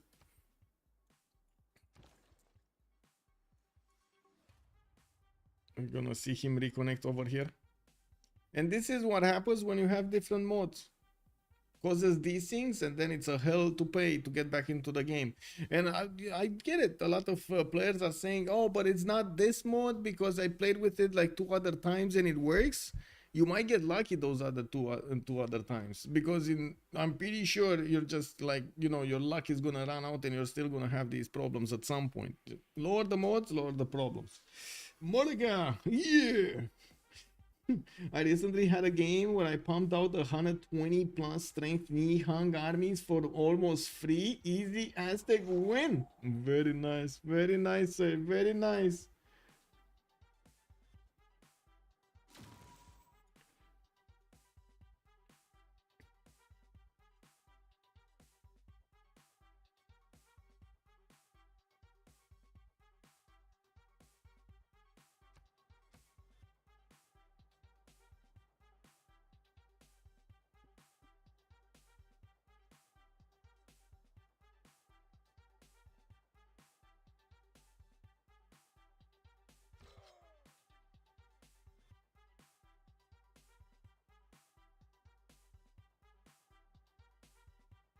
Okay, hopefully Porch is gonna connect quickly and we're gonna get this going without these things later on. We still don't have Atomation with an army to actually go against Norway here, even if Seabo is totally open to attack here from the west side. We don't really have anybody pressuring him. He did manage to deploy some of his army towards Babylon, and I was thinking Tokugawa is actually going to get a few units because, I mean, he only needed a few units to push Norway here and basically erase himself out of the game. Erase him out of the game. We do have Japan also starting to put more settlers close by, and yes, he's finishing out all of those science outputs. 131 science with 79 culture. We got him also on 199 faith a turn here. We got also shift enter so we can get this going. Only 200 points of military. He did send a few of them to defend the city of Shizuoka from those berserkers coming out from Norway, or I should say the one berserker that came out from Norway. Did manage to recruit LCDZ, and well, a lot more campuses are coming out. For King Knight, 67 science with 59 culture. Can't really say Hammurabi's points are actually. I mean, if only he would have had that Temple of Artemis. You know, if only he would have had that Temple of Artemis. We got him also with a Colosseum that's giving him quite a few amenities. And as you can see, he did pick up a second Russian voice Golden Age, going for a few more theater squares here. That's a +4 next to Neri. Boom, that's a +5 actually. And I do see he's gonna get another one of these. Oh, an industrial zone in Babylon. But it's why is this industrial zone here? Why? Okay. I just thinking he could have definitely had a much stronger one if he went for the north one, like get a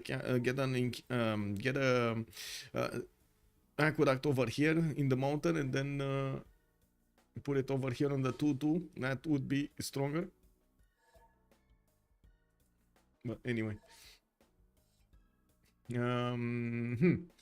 Next up, we do have Neolaf with 72 science and 40 culture. Did choose to also go for his Frinquary Golden Age without that many commercials or a lot of bonuses towards that adjacency. Unfortunately, you can see he doesn't have a lot of science. We do have him getting more markets, more of these commercials in the north and in the southeastern cities, while he's also gonna put down more cities, 2, 4, 6, 8, 10 cities. That seems like it's gonna be the maximum, and we still have quite a few tiles for him to start chopping and get bonuses from. He did get his units upgraded in the face of Georgia, and both of them will need to start talking to each other here with units. We're going to need to see when they're actually gonna did you guys observe that we don't really have ranged units over here? This is very curious to me. Like ranged units, sure, you need to get the melee units in front, but you kind of need to have a balance between the ranged units you get and the melee units you get. Now we do have also the Zerkers of Seaboy starting to go to the city of Kutaisi. He's gonna get onto at least some of the mines to chop to pillage them down, and we do have a builder, a 4-charge builder that is just left open. Okay, is this a sin? Okay, guys, so Salty and chat, is this a sin if he loses a builder when Jellyfish clearly has the opportunity to put it back in Kutaisi? If he loses the builder, is this a sin? Don't they have mod rules? Yes, we do have mod rules. If the mods are not used for the game, well, there is no problem normally. Actually, no, not really. There is a problem. Whatever mods you have subscribed to are gonna get into the files, and sometimes actually they get loaded even if they're not activated. That's the problem. As in loaded behind, but they're not active, and you don't see them active. It's very weird. My favorite is Mali with Ngazargamu. Buying units is so cheap. Yes, old triangle. Good evening, sir. Yes, indeed. Okay, chat, is this a sin or not? Come on, we need to figure this out. Is this a sin? Losing a builder when you could have clearly not lost a builder? This is his decision, right? It's a sin. Alex is calling it a sin. I think it's a sin also. We got all triangle agreeing. We got 2 yeses. We got a third one. Let's see if we got a third confirmation here, and we're gonna knock it down as a sin over here. 5th sin. If he loses builder, we get it to a sin. We get to put another sin here. He took before that they were discussing in chat. Oh, Beznak is saying he did. I mean, it's the same thing. He had the choice, right? He had the choice, but he didn't move it. He moved it actually on the 1-2. Whoa, he won't lose it, you think? Okay, so this Chevy Charity is not going to take it. It's a 0. Okay, let's see if he loses it. Only if he loses it, it's a sin, you know. I'm Norway. I let the builder build the mine and pillage it later. Kick W. Yeah. Well, let's see. Georgia is sending a few swordsmen to try to fend off attacks here from the North Norwegian Buenos Aires invasion. We do have Ondini also starting to get a few more of these swordsman core next to it, so he can upgrade them into men-at-arms cores. Whoa. I'm actually desyncing. Whoa. What is the mode to destroy notifications in one click? Notification clear is called. but I really wouldn't suggest using it because you might actually have some notifications that you want to see and you're never going to check them, or you're just going to click on it and you're not going to check them anymore. It really just takes you a few seconds to click through this. It's not really an issue. Again, more problem because of the infrastructure of Civ, or I should say how everything works. Okay, well, we're probably gonna see the loading screen every turn now. That's not good, but it is what it is. We do need to take a look at Neolaf, right? 78 with 42. We do have him also with 162 production next to Tamar's 152 with a lot of faith per turn. So I would imagine right now Tamar is on top of him. Seaboy with 80 science and 59 culture is definitely far apart from Tokugawa's 143 and 86. And I do notice 61 gold at 10 also coming out from his empire. We do have Buenos Aires getting de-levied over here. That builder, he lost the builder. He lost the builder. There's no more builder. There's no more builder. He lost the. That's a sin right there. That is a sin right there. The agent of this game is not the true Civ sin. Yeah. Okay, that's a sin right there. Let's actually see. Oh, what is the sin count? Sin count is on 5. Okay, then we go. Civ sins, we got 5. We got a 5th one going. Yeah, it's a major sin. He lost the builder, man. I can't believe that. Omar Amin, good evening, sir, and welcome. Okay. Let's actually take a look over here on Seaboy. We got him on 80 science and 56 culture, right? On 246 cities, Norway. We got him with photomelistic coming up in 5 turns, and I do see encampments on the southwest. We do see in the lands of Japan a few heavy chariots, but not enough to actually make an army. We do have on Tokugawa actually starting to get horses out, and I would imagine a courser attack would be quite nice here. We do have him with potential targets only on the east side. I don't think he can actually get to the lands of Egypt with an army intact over there. It would be a bit too far away, out of the way to get through one Telchokes and so on. Pretty sure also he's not going to use the bonus from Giant Causeway to flex against his opponent here, Seaboy. We do have Porch coming up with Philip II in a normal age, one of the sins of the game here, normal age Spain. We do have Spain coming around with Hungary, defending himself against Hungary. He did took over Fez because, well, Hungary took it over and levied it right next to him. He just couldn't handle that. We do have Zaragoza getting more builders out, as well as his capital in the city of Cordoba and Cartagena. He's right now at the feudalism timing. That's probably like 15 turns later than everybody else from his team. That's a problem. You're too inoffensive to count up sins, I feel like. What? Turn 58 feudalism? That's a sin?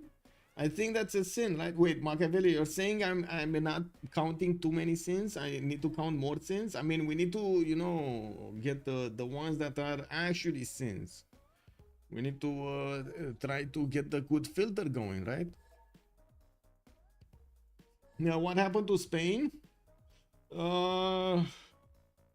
He went free inquiry. Oh, that was the 4th sin. That was the 4th sin, actually. He went free inquiry in the first era.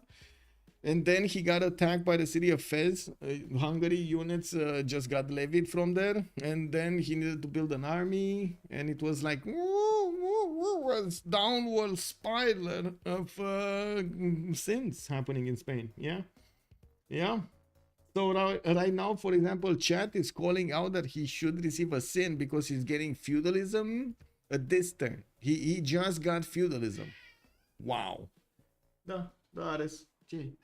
Vrei să te duci jos? Okay. Wait a second. Give me a second. I need to let the cat out. Come on. Tu n-ai voie, ești prea mică. Hai, Ares. Ares. Nu asta, Ares. Vrei persoană?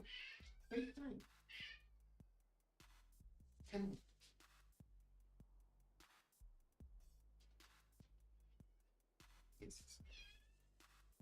Well, I guess he's just fussy. It is what it is. He's just fussy. It is what it is. Why is Michael casting a pubber? I'm not casting a pubber. Hey. What's going on?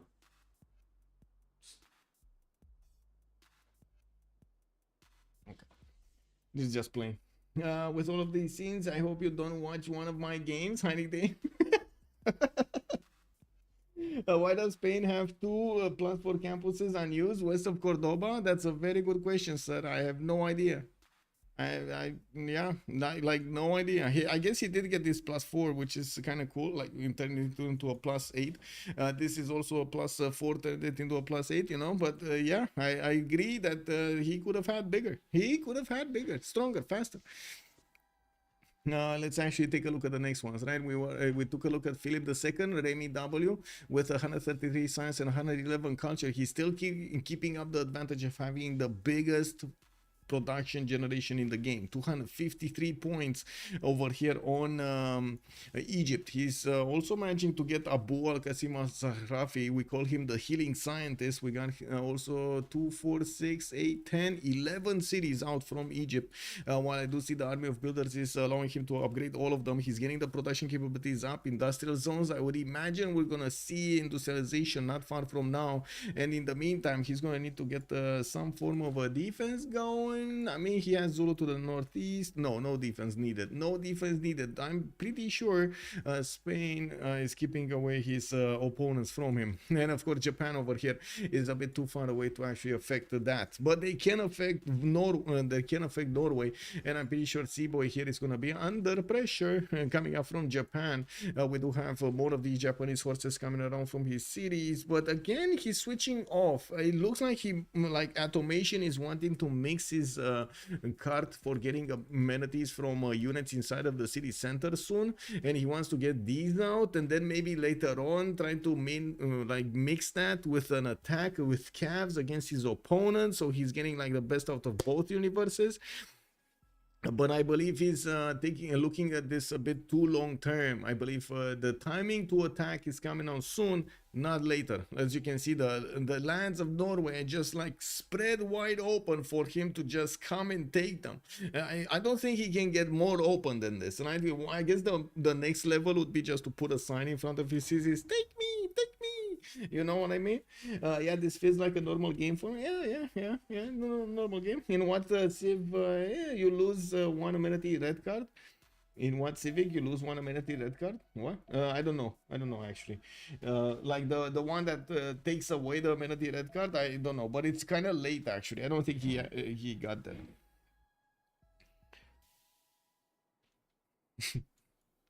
Okay, we did need to take a look at Remy, right? So he's getting his libraries going, definitely a lot more science potential. We do have, actually, wait a second, we're not desyncing. Okay, we are desyncing. Never mind. Loading. Please wait. Dot. Oh my God, it is what it is. At least we're loading fast, guys. At least we're loading fast. Unfortunately, I think we're loading also past the first moves, which, well, in a war, it's going to be quite important to see. Yeah, does Spain have any builder pre-builds for feudalism? Yes. Yes, I can say yes. He did get quite a few of them. Oh, no. Wait. I say that, and then I look at his builders.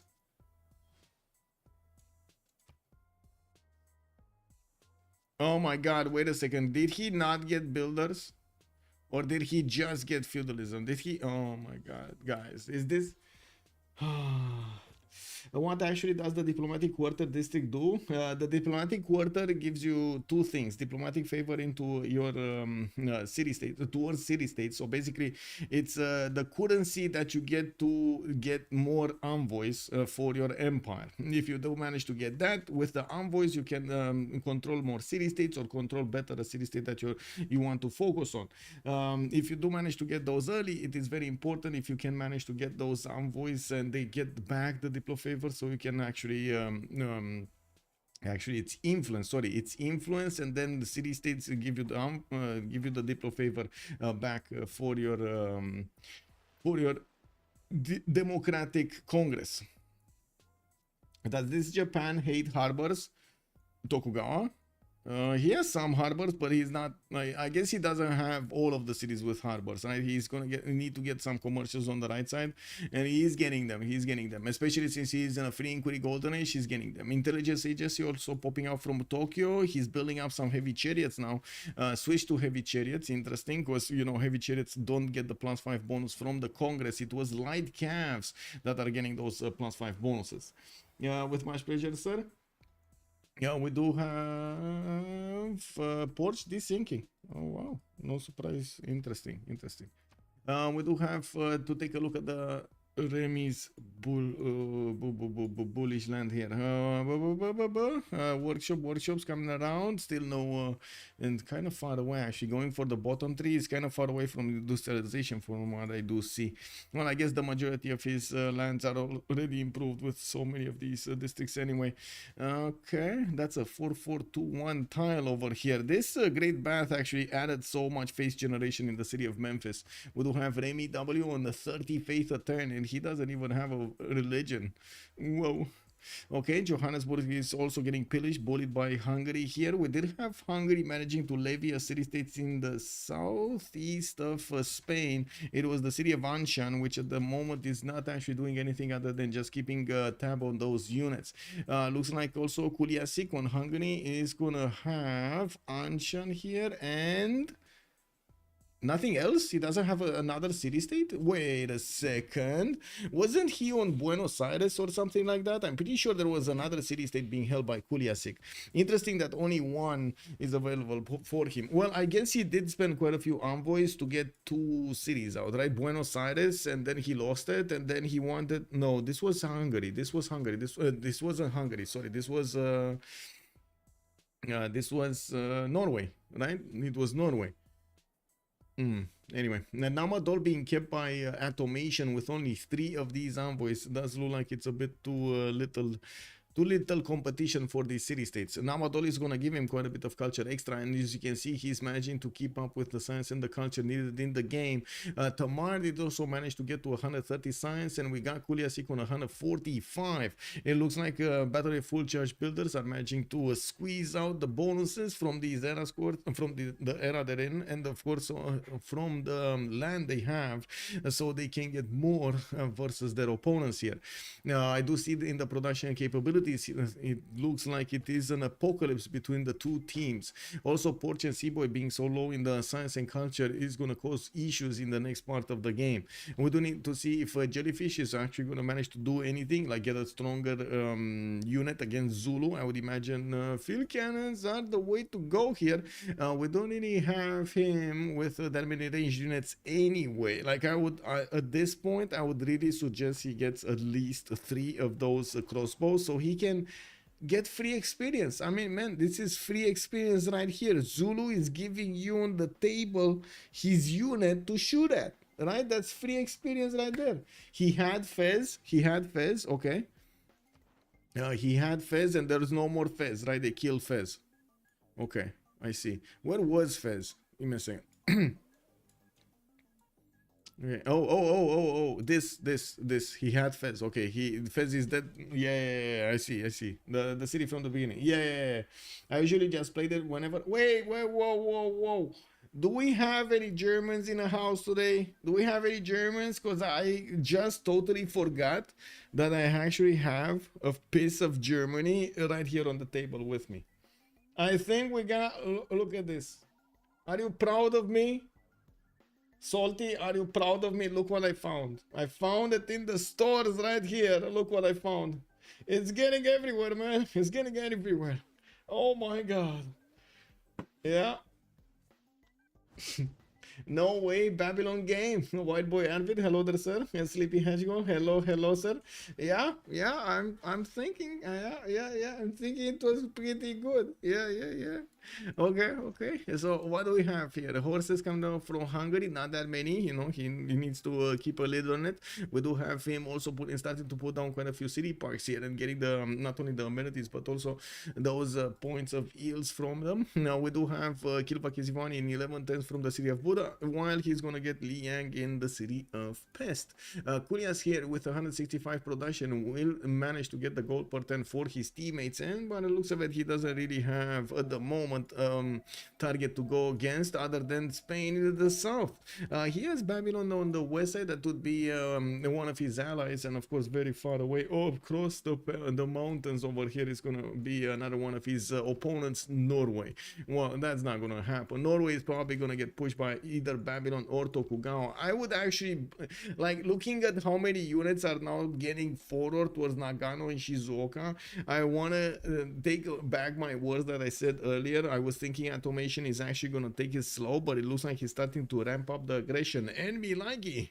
We might even take away a sin for this, especially for that non-one city religion over there.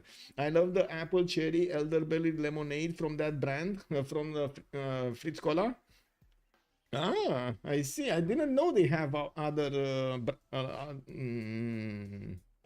variants, I guess. Adult variants. We only get this one. The fact that Babylon with minus 50% science has more science than 3 enemies players is wild. Yeah.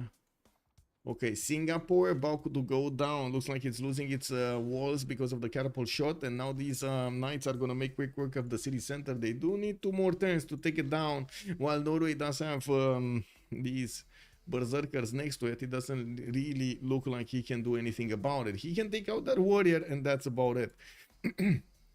We do have also Norway with another problem. He just doesn't have a lot of production. 2 turning spearmen from cities, that's not a lot. And we do have Seaboy here with barely 102.3 production next to Atomation's 181. Yes, you might say, but Michael, he has some faith per turn. And you mentioned this. Why are you telling us that he doesn't have enough production? Well, I don't know. I just look at the city centers over here, and I look like he's not right now producing units from Classical or even Ancient Era. Those spearmen are Ancient Era, and he's doing them in 2 turns. And you know, alarms start ringing in my head. I see from everywhere. My brain just starts to glow blue and yellow, blue and red. Not enough production. You know, big alarms over there. I need to say it out loud because otherwise I go insane. Is that an insane buff then? He doesn't get the minus 50 in the BBG. Yeah, he doesn't get it. He doesn't get it. Norway, his teammate Egypt has triple production. Yeah, he's very big. He's very big, man. Just Egypt over here is just insane. 300 production for RemiW, but I gotta say he might not have enough strength to withstand all of them. Like if Spain falls at some point, this is gonna be an issue. And there is a universe in which Hungary does manage to actually punch through the defenses that Spain put up to the north of Cartagena with his hussars later on. Those hussars are very strong if you have the ability to seize a lot of city-states. Now, we do need to see also how Tokugawa is going to choose what kind of unit. I would imagine it's calves. I mean, he's 2 turns away from military science. I would imagine these are calves. Hello, Athena. Hello. Are you fine? A fine young lady? Are you getting to be a fine young lady here? Okay. Athena, just as usual, she wants to put her, how to say, amazing... Do you see how big, by the way, this tail is? Did you see how big this tail is? I don't think I've ever seen a cat with such a big tail. Like, unbelievably big tail. So like a flea market in his first commercial and a flea library in his first campus. Yes, yes, yes. Free arena in his first. Yes, exactly. Show off. Exactly. She's just showing off, man. Showing off her tail like that. Unbelievable. He gets rewarded. They completely remove his free text from the Eureka thing. Plus, also, yeah, I'm caught up. Does Spain have any? Yeah, we did talk about that. Okay, so let's see what's gonna happen here when Japan is gonna need to get his upgrades going. Do they have the gold? They have a little bit of gold. I can't really say they're making an insane amount of gold, but they're doing fine every time. And I would imagine the calves are not gonna cost as much as you might think, but there are no defenses here. If he does manage to upgrade them, it's gonna be very painful for Norway to actually get enough units out. The timing between this is not that much. We do have the calves. Okay, let's count this up. We do have the calves upgrading in 2 turns. That would put them 3 turns for actually getting the movement, right? Getting to move. That would mean he can get there in 1, 2, 3 turns to attack the city center. or even like 2 or 3 turns after that. So that's 6 turns from now he can attack the city of Skedsmo. That's a problem. Huge rework, yes indeed. Oh, no, no, no, no, no, no. Who is winning currently, or is it going equally? It looks like we do have the full charge builder starting to win this slowly but surely. They're having a much more consolidated approach about the game, and they do manage to get the points going on all levels on their side. On the other side, we do have Norway and Spain struggling a little bit, especially with the skirmish earlier against Fez. We did have Spain over here not managed to get back up from that event. The same can be said about Norway here. He got kind of caught in between multiple enemies, and I think he just got like cramped up, you know, like locked. He could have just kept settling to the southeast, far away from Babylon, tried to get into safety there. He could have gotten a bigger empire, but he chose to stay like this. And unfortunately, if he stays like this, as you can see, he's starting to get to the limit of what these cities can do. Not enough production, not enough stats, not enough units to get along with all of the offenders. Now we do have him deploying a few of these, you know, ancient units like the spearmen. He's telling everybody that he's one of the ancient ones, and he has units that can definitely poke them, and we're gonna need to see if he's gonna have the abilities to actually show those opponents that well, he must not be trifled with. Now we got Nagano here in Shizuoka, definitely gonna put that to the test. They're gonna get some horses upgraded into cabs, they're gonna get some heavy chariots upgraded into knights, and they're gonna send away the army towards Skedsmo. Athena?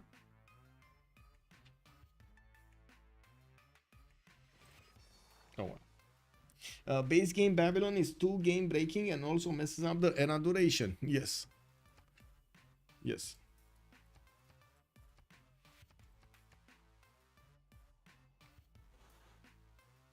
Ares. Ce-i cu ea? Ce-i cu ea? E cea mică.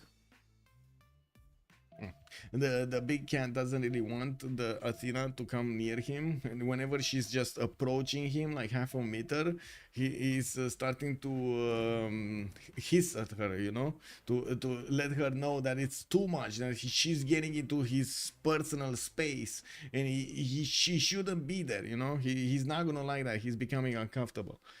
But when he wants to actually get closer, he wants her to just sit still and not move. You know, play that. Norway building walls. Let's see. Norway is not building walls. No, he actually, wait, he is actually building walls in the city of Skedsmo, and he's getting he might actually get to chop them. And building farms, well, I guess he definitely wants to get more over there, more population growth and housing, but that's not gonna fix the issue. We do have 4 tens for a courser for Nidaros in the case that Japan is gonna get a stronger unit, in an army of stronger units in 6 turns against him. This is a bit of a problem. I would also say that Japan didn't actually get a good amount of units out, but I do see the magical 7 starting to appear over here in Nagano. Would be nice to actually have a few ranged units and or a few of those siege units, so he could actually take down walls alongside all of those other tiles. He did manage to send a spy to the city of Oslo, and they're gonna get that extra diplomatic visibility against Norway. While I do notice that Seaboy is having a hard time getting over 100 science per turn, Atomation is about to hit 200 science a turn. We do have him also starting to bank on quite a bit of gold. He's gonna need this for the upgrades. Now, looks like he's moving away towards gunpowder. He's actually gonna want to wait, get more pre-builds. There's only a reason, only one. Well, I guess there are 2 reasons that you want to actually put this off. First, try to actually get to upgrade with the mercenary card, then that would mean he's gonna need to wait 2 more turns for humanism to come out, because I don't think he actually put the card in. Oh, he did put the card in. So why is he waiting? He's going shipbuilding. Okay, he's quite a bit unfocused over here, I would say. Shipbuilding, he's putting it off. He's putting everything off over here. Why is he putting it off? No, don't do it now. It's the perfect time. Oh no. Anyway. We'll see when those units come out. We got Babylon here also getting his extra traders, putting down more of these campuses. While he did manage to take over the city of Singapore, he's also punishing these Norwegian berserkers for lingering around too much. We do have Forking Knight managing to get 125 science and 84 culture. Next to us, you've seen less than 100 Seaboy. We definitely need to see if he's going to start getting more units to flex against his opponent. With 200 production, he definitely is making more than Seaboy to the southwest of him. We do have him also with a religion. That's the dominant religion of Norway, isn't it? Norway is just giving free bonuses to his opponent here. Religion, Buddhism, choral music, and lay ministry and pagoda. So, yeah, I guess, you know, theater squares are getting an extra +2, easy peasy here. It is what it is. Oh, no, they're not. They're not. Never mind. Oh, well. I actually have no idea who is winning this one. It kind of looks like we got full charge builders, but there is still a way for Shaka and Remi to actually be very relevant in the next part of the game. So we gotta see. It all depends on what Harald and Philip II are gonna do here in the next part, when all of these units from Japan are gonna be upgraded, when Babylon is also gonna get the ability to go against Norway soon enough, and Hungary is also upgrading his units. We got quite a few nations here from full charge builders that will require a lot of gold to output into his opponents. Give me a second here so I can answer phone really quickly. Sorry.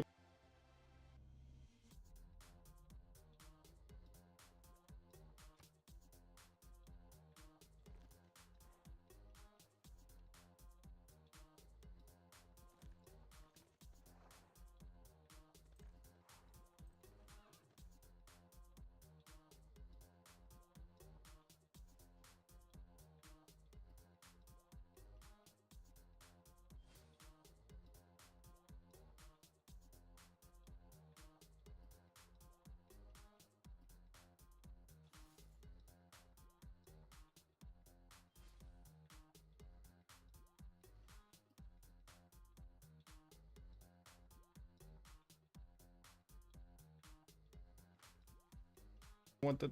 Oh, sorry about that. Never mind, we're coming back. Okay, now without that many details, we do have to take a look at the Black Army is getting onto the front line here, and how fast to 1 turn Matthias Corvinus is gonna get his military science in 1 turn and gonna get to upgrade hussars in the north of Spain. Now that will put Spain in a bit of a problem here. He does have archers. Those hussars are not gonna get stopped by pikemen, and it doesn't seem like at the moment Porch is gonna get to piking shots anytime soon. I'm actually curious, does he have men-at-arms? Yes, he does have men-at-arms. So that means he has pikemen, but he doesn't have enough of them, you know?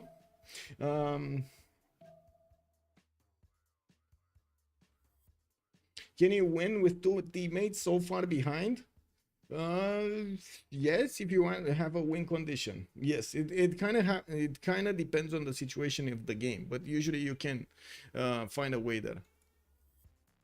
Find a way back. Okay, campus research projects coming from Egypt. Did they manage to take Newton? Not yet. They didn't actually take Newton yet. We do have Hungary starting to roll the production ones. I do see Imhotep getting picked up. Galileo Galilei got picked up by Georgia, and I'm pretty sure a lot of projects are going to come out here to make them how do you call them, competitive when it comes to that golden age. More coursers coming around from Norway. He is gonna get pushed over here by the calves of his opponent, but he did manage to get the walls in Sketspawn. You can see these calves are just not doing enough damage against the walls, but they're not taking that much damage on return, so I'm pretty sure they could keep on attacking here, Norway. We do have some pikemen getting out in 3 turns from Sketspawn, while I do notice the calves are actually gonna go to Bergen. And that's a city that's not protected right now. I would have imagined he's going to get a second unit to go, or a second squad to go towards Oslo here.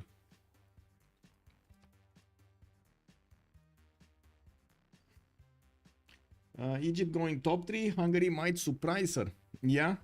I mean, I guess the big question is if Hungary is actually going to go against Egypt. It kind of looks like he's going against Egypt. And we do have 3 of those horses from Egypt on the defense of Sena. And yes, Hungary, just as Atomation, they need a lot of gold. They do have in the yields tab 113 on Forking Knight, 55 on Atomation. Jellyfish is on 18. Kuliasik is only on 83. It does seem like it's going to take quite a bit of his coffers to get all of these 255 hussars going, or 125 hussars going. That's a lot. That is a lot of gold. Kilpa Kisimani coming out from Buddha in 5, but he does have Emotep there to help him build it faster. While I do notice more universities are coming out from his cities, he keeps on hard building hussars from his lands. I'm pretty sure Spain would be a much easier target, a much juicier target for those units, but at the same time, he wants to do the damage against Egypt here. And if Egypt is not gonna get his steel walls defense, and that's the problem, Remy is not that close to steel. If he's not gonna get that defense, he's gonna start losing cities quite quickly here.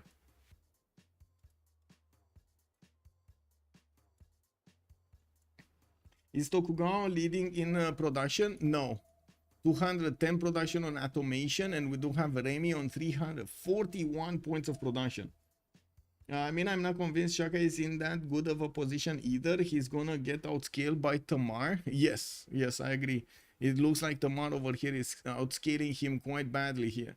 We do have Tamar still in a pen bush with 200 science and good amount of culture. He is getting more in camels now, and it doesn't seem like Zulu will have that much of an advantage here. We do have him getting to build his infrastructure much easier with the free engineer he got from a general, and I do notice we got more universities getting out from each of his cities to pad those science numbers. But he is kind of late on this. Now we do have Japan also about to cross the river here. Norway did manage to get to 1 pikeman out from Sketsmo. And where is Japan going?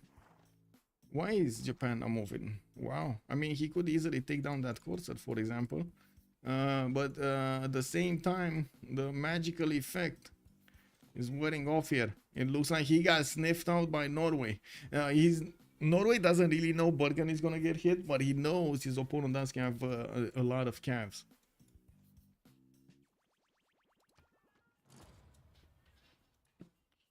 Give me a sec.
Okay, sorry about that. So we do have the caps going towards Bergen, and it looks like he might actually take over that city. Norway doesn't really have the walls getting up quickly. I do see also courses coming around towards the city of Skedsmo here, and they will have a bit of a problem with the marsh tiles. And they're much easier to hit. Well, I say easier to hit, but the pikemen have no chance attacking into Japan's units. Now we do have also Babylon starting to push from the north with only a few courses available and the 1 spearman that is not going to hold 2 tiles. We do have the moment Norway in a big amount of trouble. He's getting his settlers out from Nidaros in 2 turns, and I do see more in walls coming out from the south here. Eleumas had the remap token, so if they thought spawn and position were okay, yeah, they did have, both teams have the remap token. I think they decided this is good, right? They decided this this map is good for them. 9 turns for Theater Square in the city of Poti. We do have campus research projects coming out here from Georgia. He wants to be competitive in picking up the scientist screen. And I do see Georgia is on 153. Egypt is 326 points. And Hungary is 124. We might actually see Hungary here also pass it by. That would open up for Japan. Oh, we might actually see who's going to pick it this time. We don't know who's after Emily du Châtelet, but I'm pretty sure we're coming very close to seeing Newton on the board, or Khaldun for that matter. Okay, Bergen is down. We do have Seaboy starting to bleed cities here to Japan, and I do notice a lot more camps are going towards the main core cities of Japan here. Of Norway, sorry, of Norway, while Babylon is also inching forward from the north, unfortunately for Babylon here. He doesn't have yet Kuliasik technology. That would actually make it the same level of technology as Japan, and it would have been one technology over what Norway had as a defense. We do have Norway here getting gunpowder. That would allow him to get musketmen, would be a stronger unit, but he still would need to get piking shots. That would be metal casting right afterwards. We do have Atomation also getting his metal casting, and I do see him getting trebuchets out. That would allow him to actually start getting military units, siege units like bombards to flex against possible steel walls from Norway. And what am I talking about? Steel walls here on Norway? I don't think he's gonna get them. And we do have some industrial zones also put down by Japan to pad those production numbers, a +5 in the city of Tokyo here, while Zulu in the north did not manage to get that many more units. He's starting to output night cores here. Interesting. While Georgia did get to upgrade the units in Poti, he's just keeping them there, not going for more. Getting an entertainment complex from Tsukumi to pad those amenity numbers. We do see him with quite a few campus research projects getting out. So, whoa. I do see Egypt got to snatch both. Ibn Khaldun and Isaac Newton got picked up by Egyptian Cleopatra. We do have him getting a free library and a free university in a district he wants, and I'm pretty sure he's going to be happy benefiting from the extra amenities of Khaldun. But at the same time, he's only +3 and he did not get Colosseum. Nor did he actually go city parks. He's getting all of these amenities without those bonuses. Still has a university to place in his district. And I do notice he did manage to get 226 science and 152 culture in a free inquiry golden age. Can you explain what the Civ6 drama is? Hello there, Jingo. So the main subject is the cheese strategy that you can do with Catherine Magnificence. Catherine Magnificence has the project, I forgot how it's called, that you can get tourism and the culture whenever you finish the project from how many amenities you have, how many different luxury resources you have. So basically you can feed all of the amenities of the team towards her when she starts doing the projects. You can also use monumentality golden age like with the religion to get the face generation going and buy quite a few builders, so you're ready to chop when you can actually chop everything, like when everybody got all of the amenities and that. With that being said, if you do manage to get like 6-7 projects, boom, you win the game, because it's a lot of multipliers going on over there at the tourism side, and nobody has that amount of defense at the beginning in the culture screen. And the biggest drama around is should it be banned, should it be allowed, should it be fixed by BBG, should it be fixed by a rule, and so on and so forth. And there are a lot of discussions going on right now in the players chat to see if it is something that the players can live with. I mean, there are still quite a few civilizations strong in the game that could still have you would say that, oh my god, he won because he picked up that civilization versus another, like Gandhi or Australia and so on. Why is that an invalid win condition? Ukraine is just playing the game. Yeah, I don't think, no. So don't get me wrong, Jingo. Nobody's contesting Ukraine's win. They did win. Nobody was expecting the cheese strategy to actually work, because back before, after it actually started to come out, after the strategy was well known, it got handled by BBG, as in the projects were nerfed to the ground, so you couldn't do it anymore. And there was a bit of a rework there, with a lot more culture being given to Magnificence to balance out points that they were taking away from Magnificence in terms of tourism, the project. The Court of Love, I believe, Court of Love project. But if it failed, wouldn't they be screwed? Yes, if it's an all-in. If you fail, you don't get back out of that. Yes. And to be honest, you can fail with that strategy just spawning badly with Catherine de Medici. There are cheese strats in chess. Are they banned, or is it on the player to not fall for it? That's a good question, and that is what is ongoing right here. I'm of the opinion that it's better to have these discussions in between the players so they can actually get to understand their points of views themselves and their other players, their how to say, interlocutors. I don't know how to say it, the ones that they are discussing with. We do have better understanding of what and how we should approach this. And yes, you're correct. There are cheeses and cheeses. Now, this is one of those strategies that I'm pretty sure it is leaving you with a bad taste in your mouth, because you can't do anything about it. Like, to do something about it, you do have to prepare from the draft scene, just as Task for Fish was pointing out. You gotta get those horses in there. Stupid Raccoon also, hello there, sir. No comparison between the less random competitive game and the most random competitive video game. Yeah. Okay, Nidaros looks like he's gonna get attacked directly, but he can't actually take over the city to this. Wait, can he? I don't think he can. I don't think this one has enough movement. No, he can't. Okay, so he's getting in there, but the Nidaros city is still gonna stand tall with the walls coming up next turn. We do have Atomation and Babylon managing to get next to Kristiansand, which is gonna take 2 turns to build the walls. That city is not gonna survive the next turn.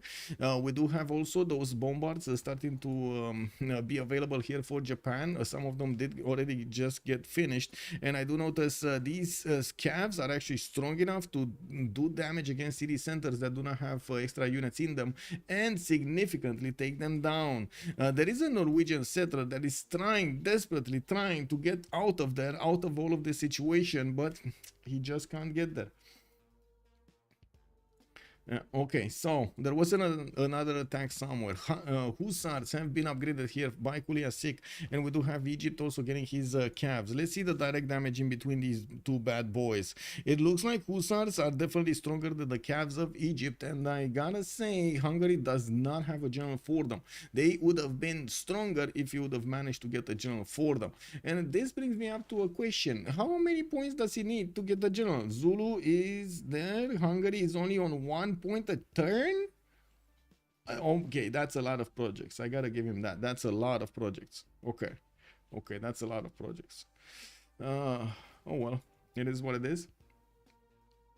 Porch is asking question mark. Spain question mark. Why is Spain question marking? Oh, Seville is getting attacked. Oh, Anshan is getting fought over. Anshan actually looks like Hungary did send those units towards Seville.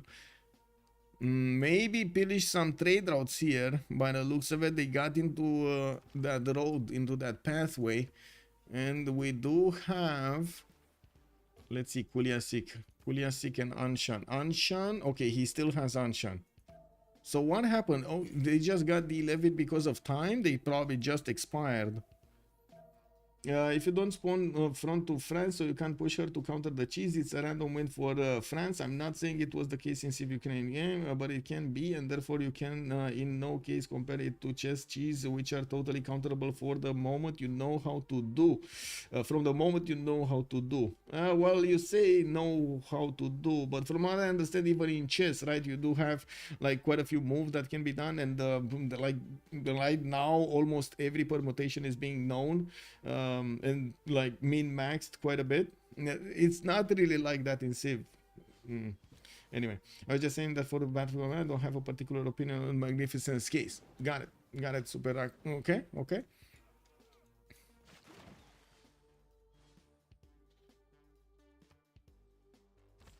Okay, we got more meta types coming up from Spain being deployed towards the north. Looks like those hussars are actually trying to attack into Egypt's territory, and they did manage to figure out that they are stronger than the Cavs of Egypt, even without a general.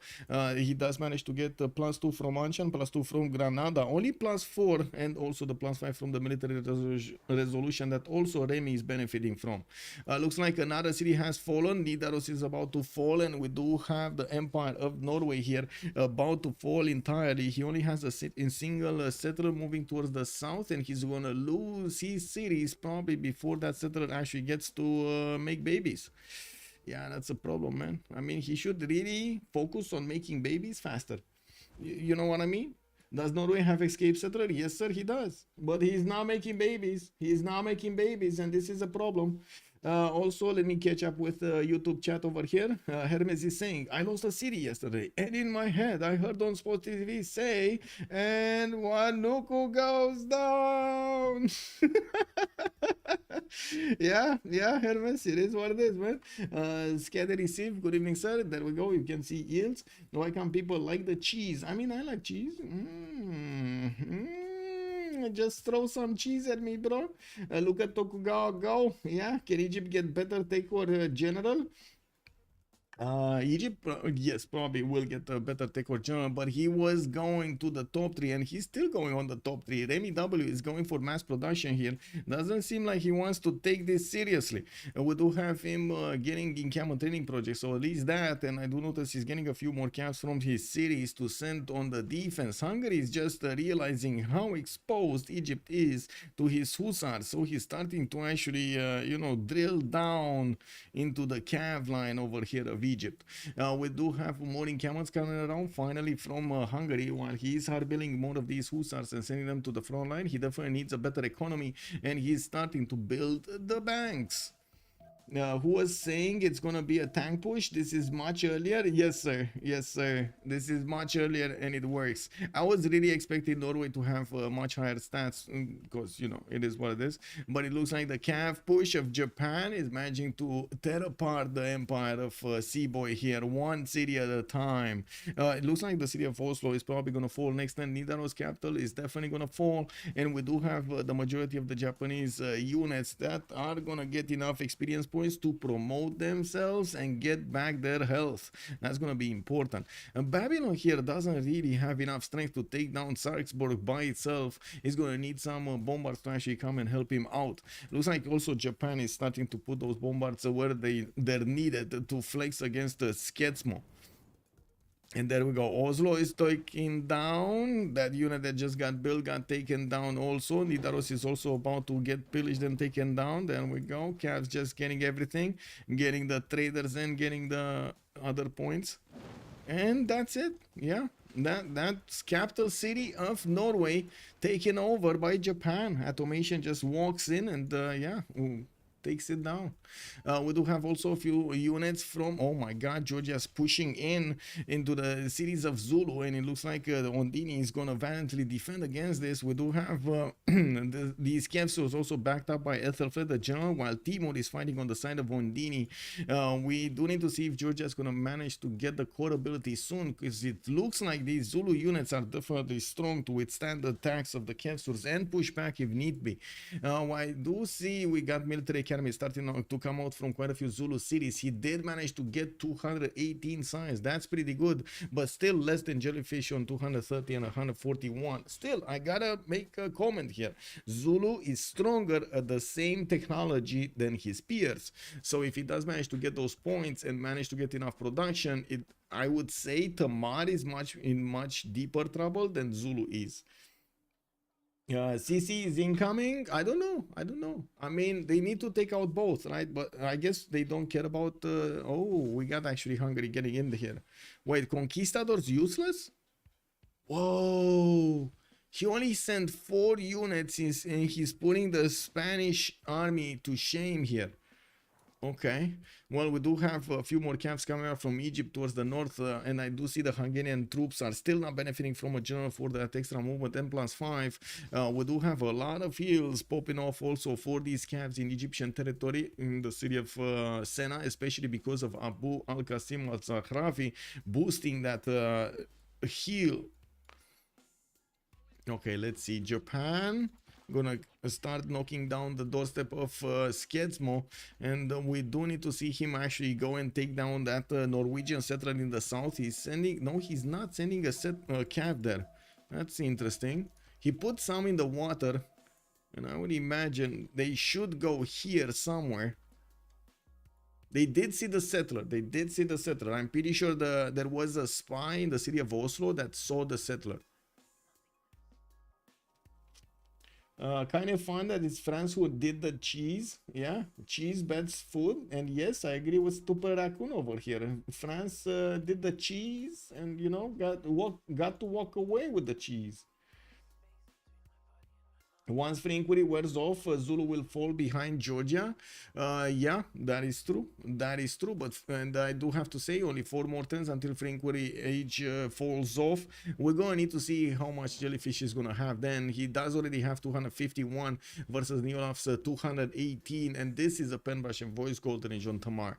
We do have pen brush and piking shot technology here on Norway. A bit too late though. He will have a few pikemen to upgrade into piking shots, and yes, I'm pretty sure he's gonna do more damage against Japan. But with the bombard starting to get across, and also Kuliasik cores starting to get out from Japan's territory, I would believe he's the one in control here. Okay, there we go. Cav being sent to the south. Sea boy settler is starting to be hunted down. Is this a sin? This is not a sin, right?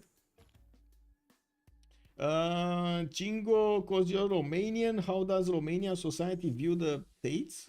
The Tates? Oh, Andrew Tate and his brother? I don't know. I mean, I don't think we view them as I would say as much. I don't think people from Romania, like the majority of like the adolescents or so on, they actually watch Andrew Tate that much. I think he's actually more directing his, I would say, he's targeting towards the English viewership, and I don't think anybody cares. I don't know. Sin because Escape Settler should have came out 10 turns ago. Yeah. You gotta understand something, Jingo. Our country is still working on extremely outdated laws when it comes to anything related to computers. Like, extremely outdated. So anything you kind of do on the computer is... it needs to be extremely like easy to prove, or then it gets complicated and nobody proves it.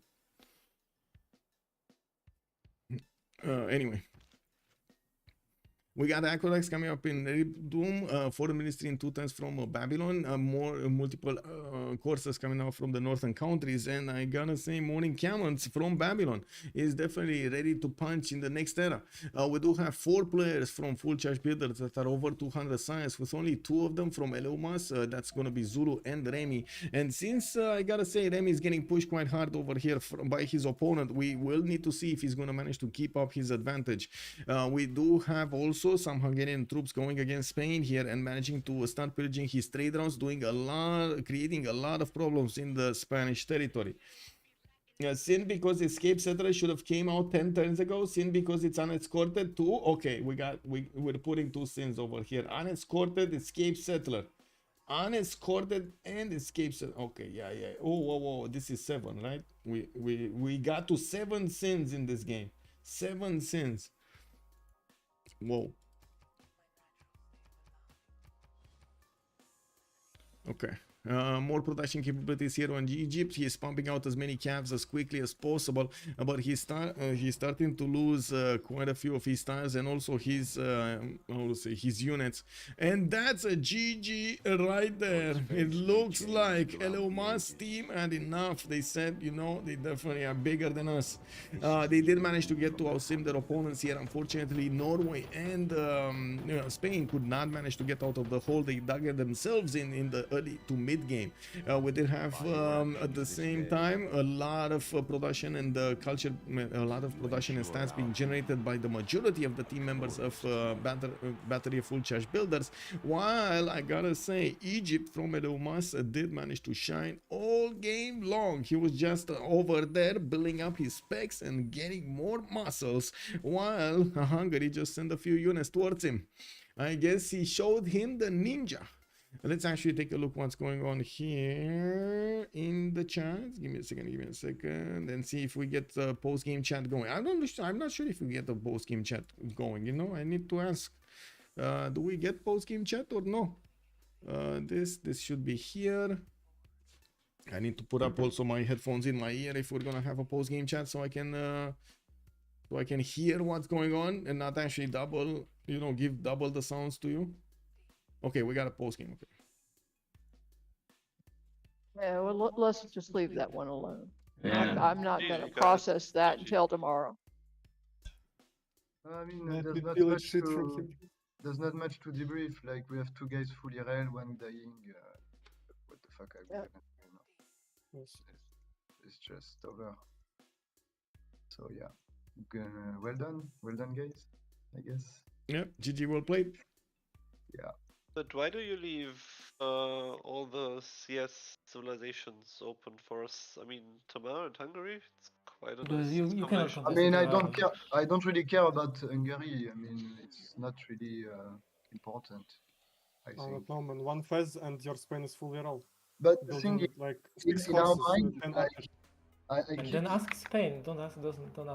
but I keep thinking that Harald is a really good counter to Tamar. Yeah, No, No, Arad is terrible.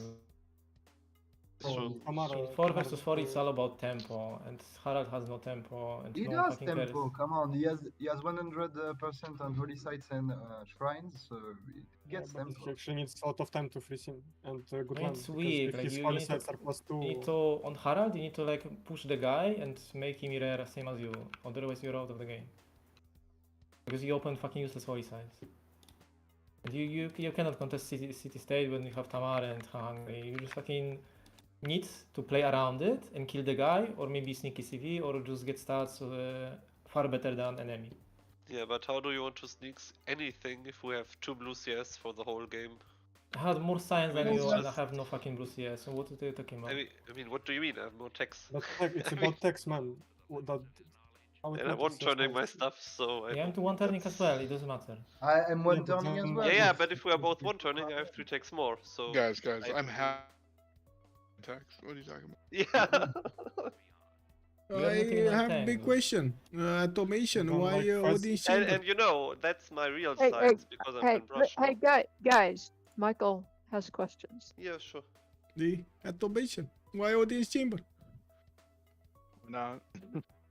I just planned on being attacking. I wasn't gonna go wide. Okay. Well, I mean, you did go wide. Anyway, like it's If I nine did, if I cities. did any, no, I didn't have that many cities. What do you mean? Yes, you did. Eight- 2, eight 4, cities 6, is 8, nothing. 9. You have 9 cities, and then another I 3 didn't- that I you wasn't just got keeping- I for wasn't free. keeping track of them. Yeah. It wasn't my plan. My plan was to stop at 8. I guess I made an extra city because I wanted to forward settle over there. But Yeah, I guess. Do you have a lot more cavalry in like your other cities, or it's like all you have Egypt? You're I I don't asking care, at man, Japan? Like, what's your problem, Or, dude? Like, there's no way. There's It's no 2 way. versus Norway 4, would- and what will you? I'm supposed to have like 700 science then? But Remy, No, like, just You Yeah, have yeah, only yeah. more text because you have people that boost you other top 3, that's all. we have a Norway that dies to cavalry. That should not happen ever. You don't die on cavalry. To be honest, I did the best in the game, so I don't care. Like, it doesn't mind me. As I lose. Well, Well, I'm sure next time you're gonna know. Mm. I'm sure our drafting wasn't on point, but still, it's not a question of drafting here. Well, I it's think question of drafting. you're actually when you finish the draft, I thought it's like Ulysse draft. I It's like guess so so. Ulysse, Yeah. man. It's like actually Lish playing Cleopatra, Distoria playing. Yeah, I I mean, thought I- the same. It's a yeah. very Frenchy draft. It's Which- I did. I the don't want to draft, say it's so- bad. No, I know. I thought it's you, but and I don't want to say it's bad because I liked a lot of it, but I just want to say it felt kind of French influenced him. No, but the thing is, the problem, the principal problem here is that I influence the draft based on what I think, but the Hmm? players on it, they don't master the Civs, so it's just shit in the end. Yeah, maybe you Yeah. saw the recently published survey on No, how it's people it's think how not strong about Civs that. are.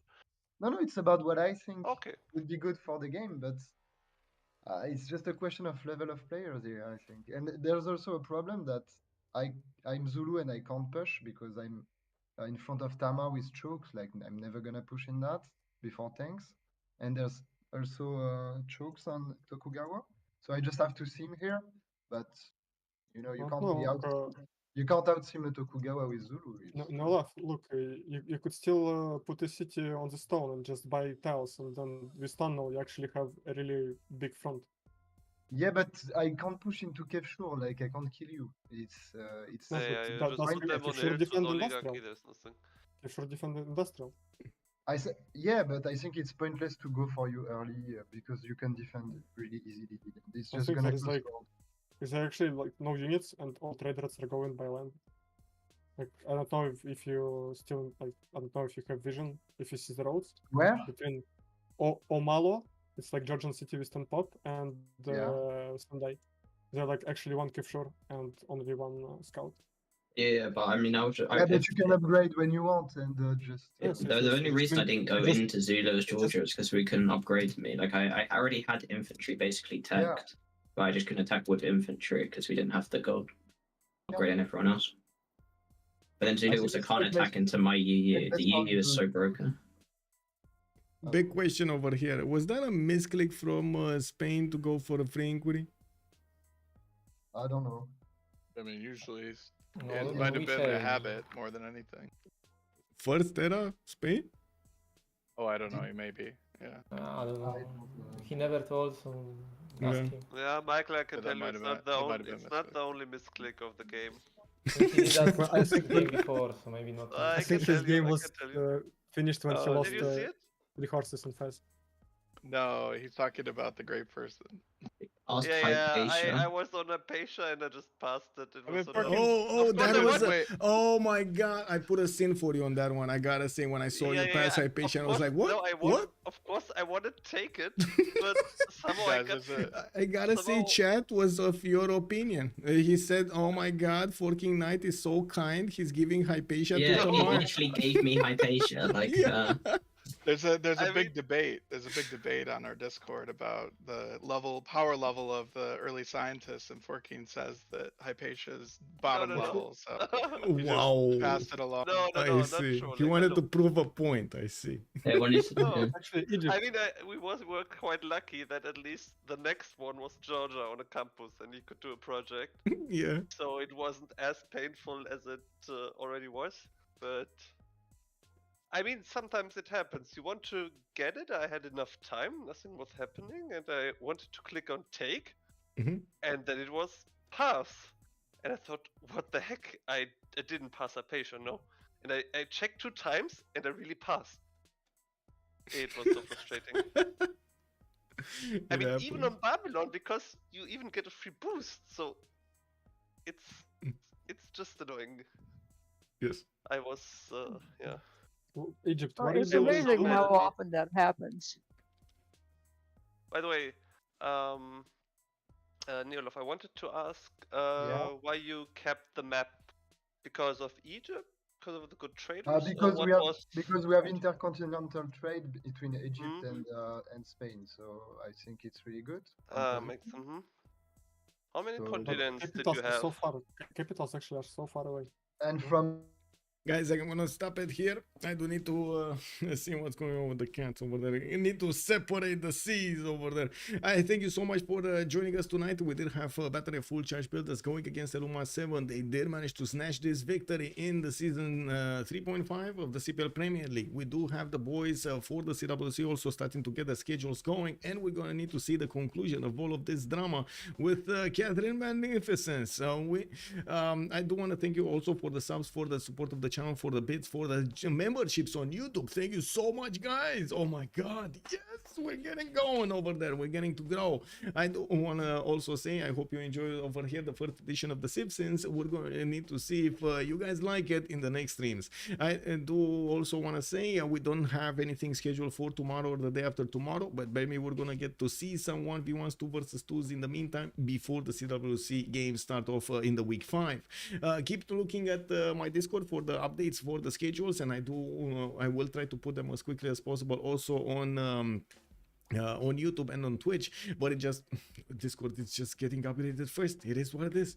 Thank you so much for everything and have a great day. I do hope you started off nice with me tonight, and we'll see each other in the next ones. Bye bye.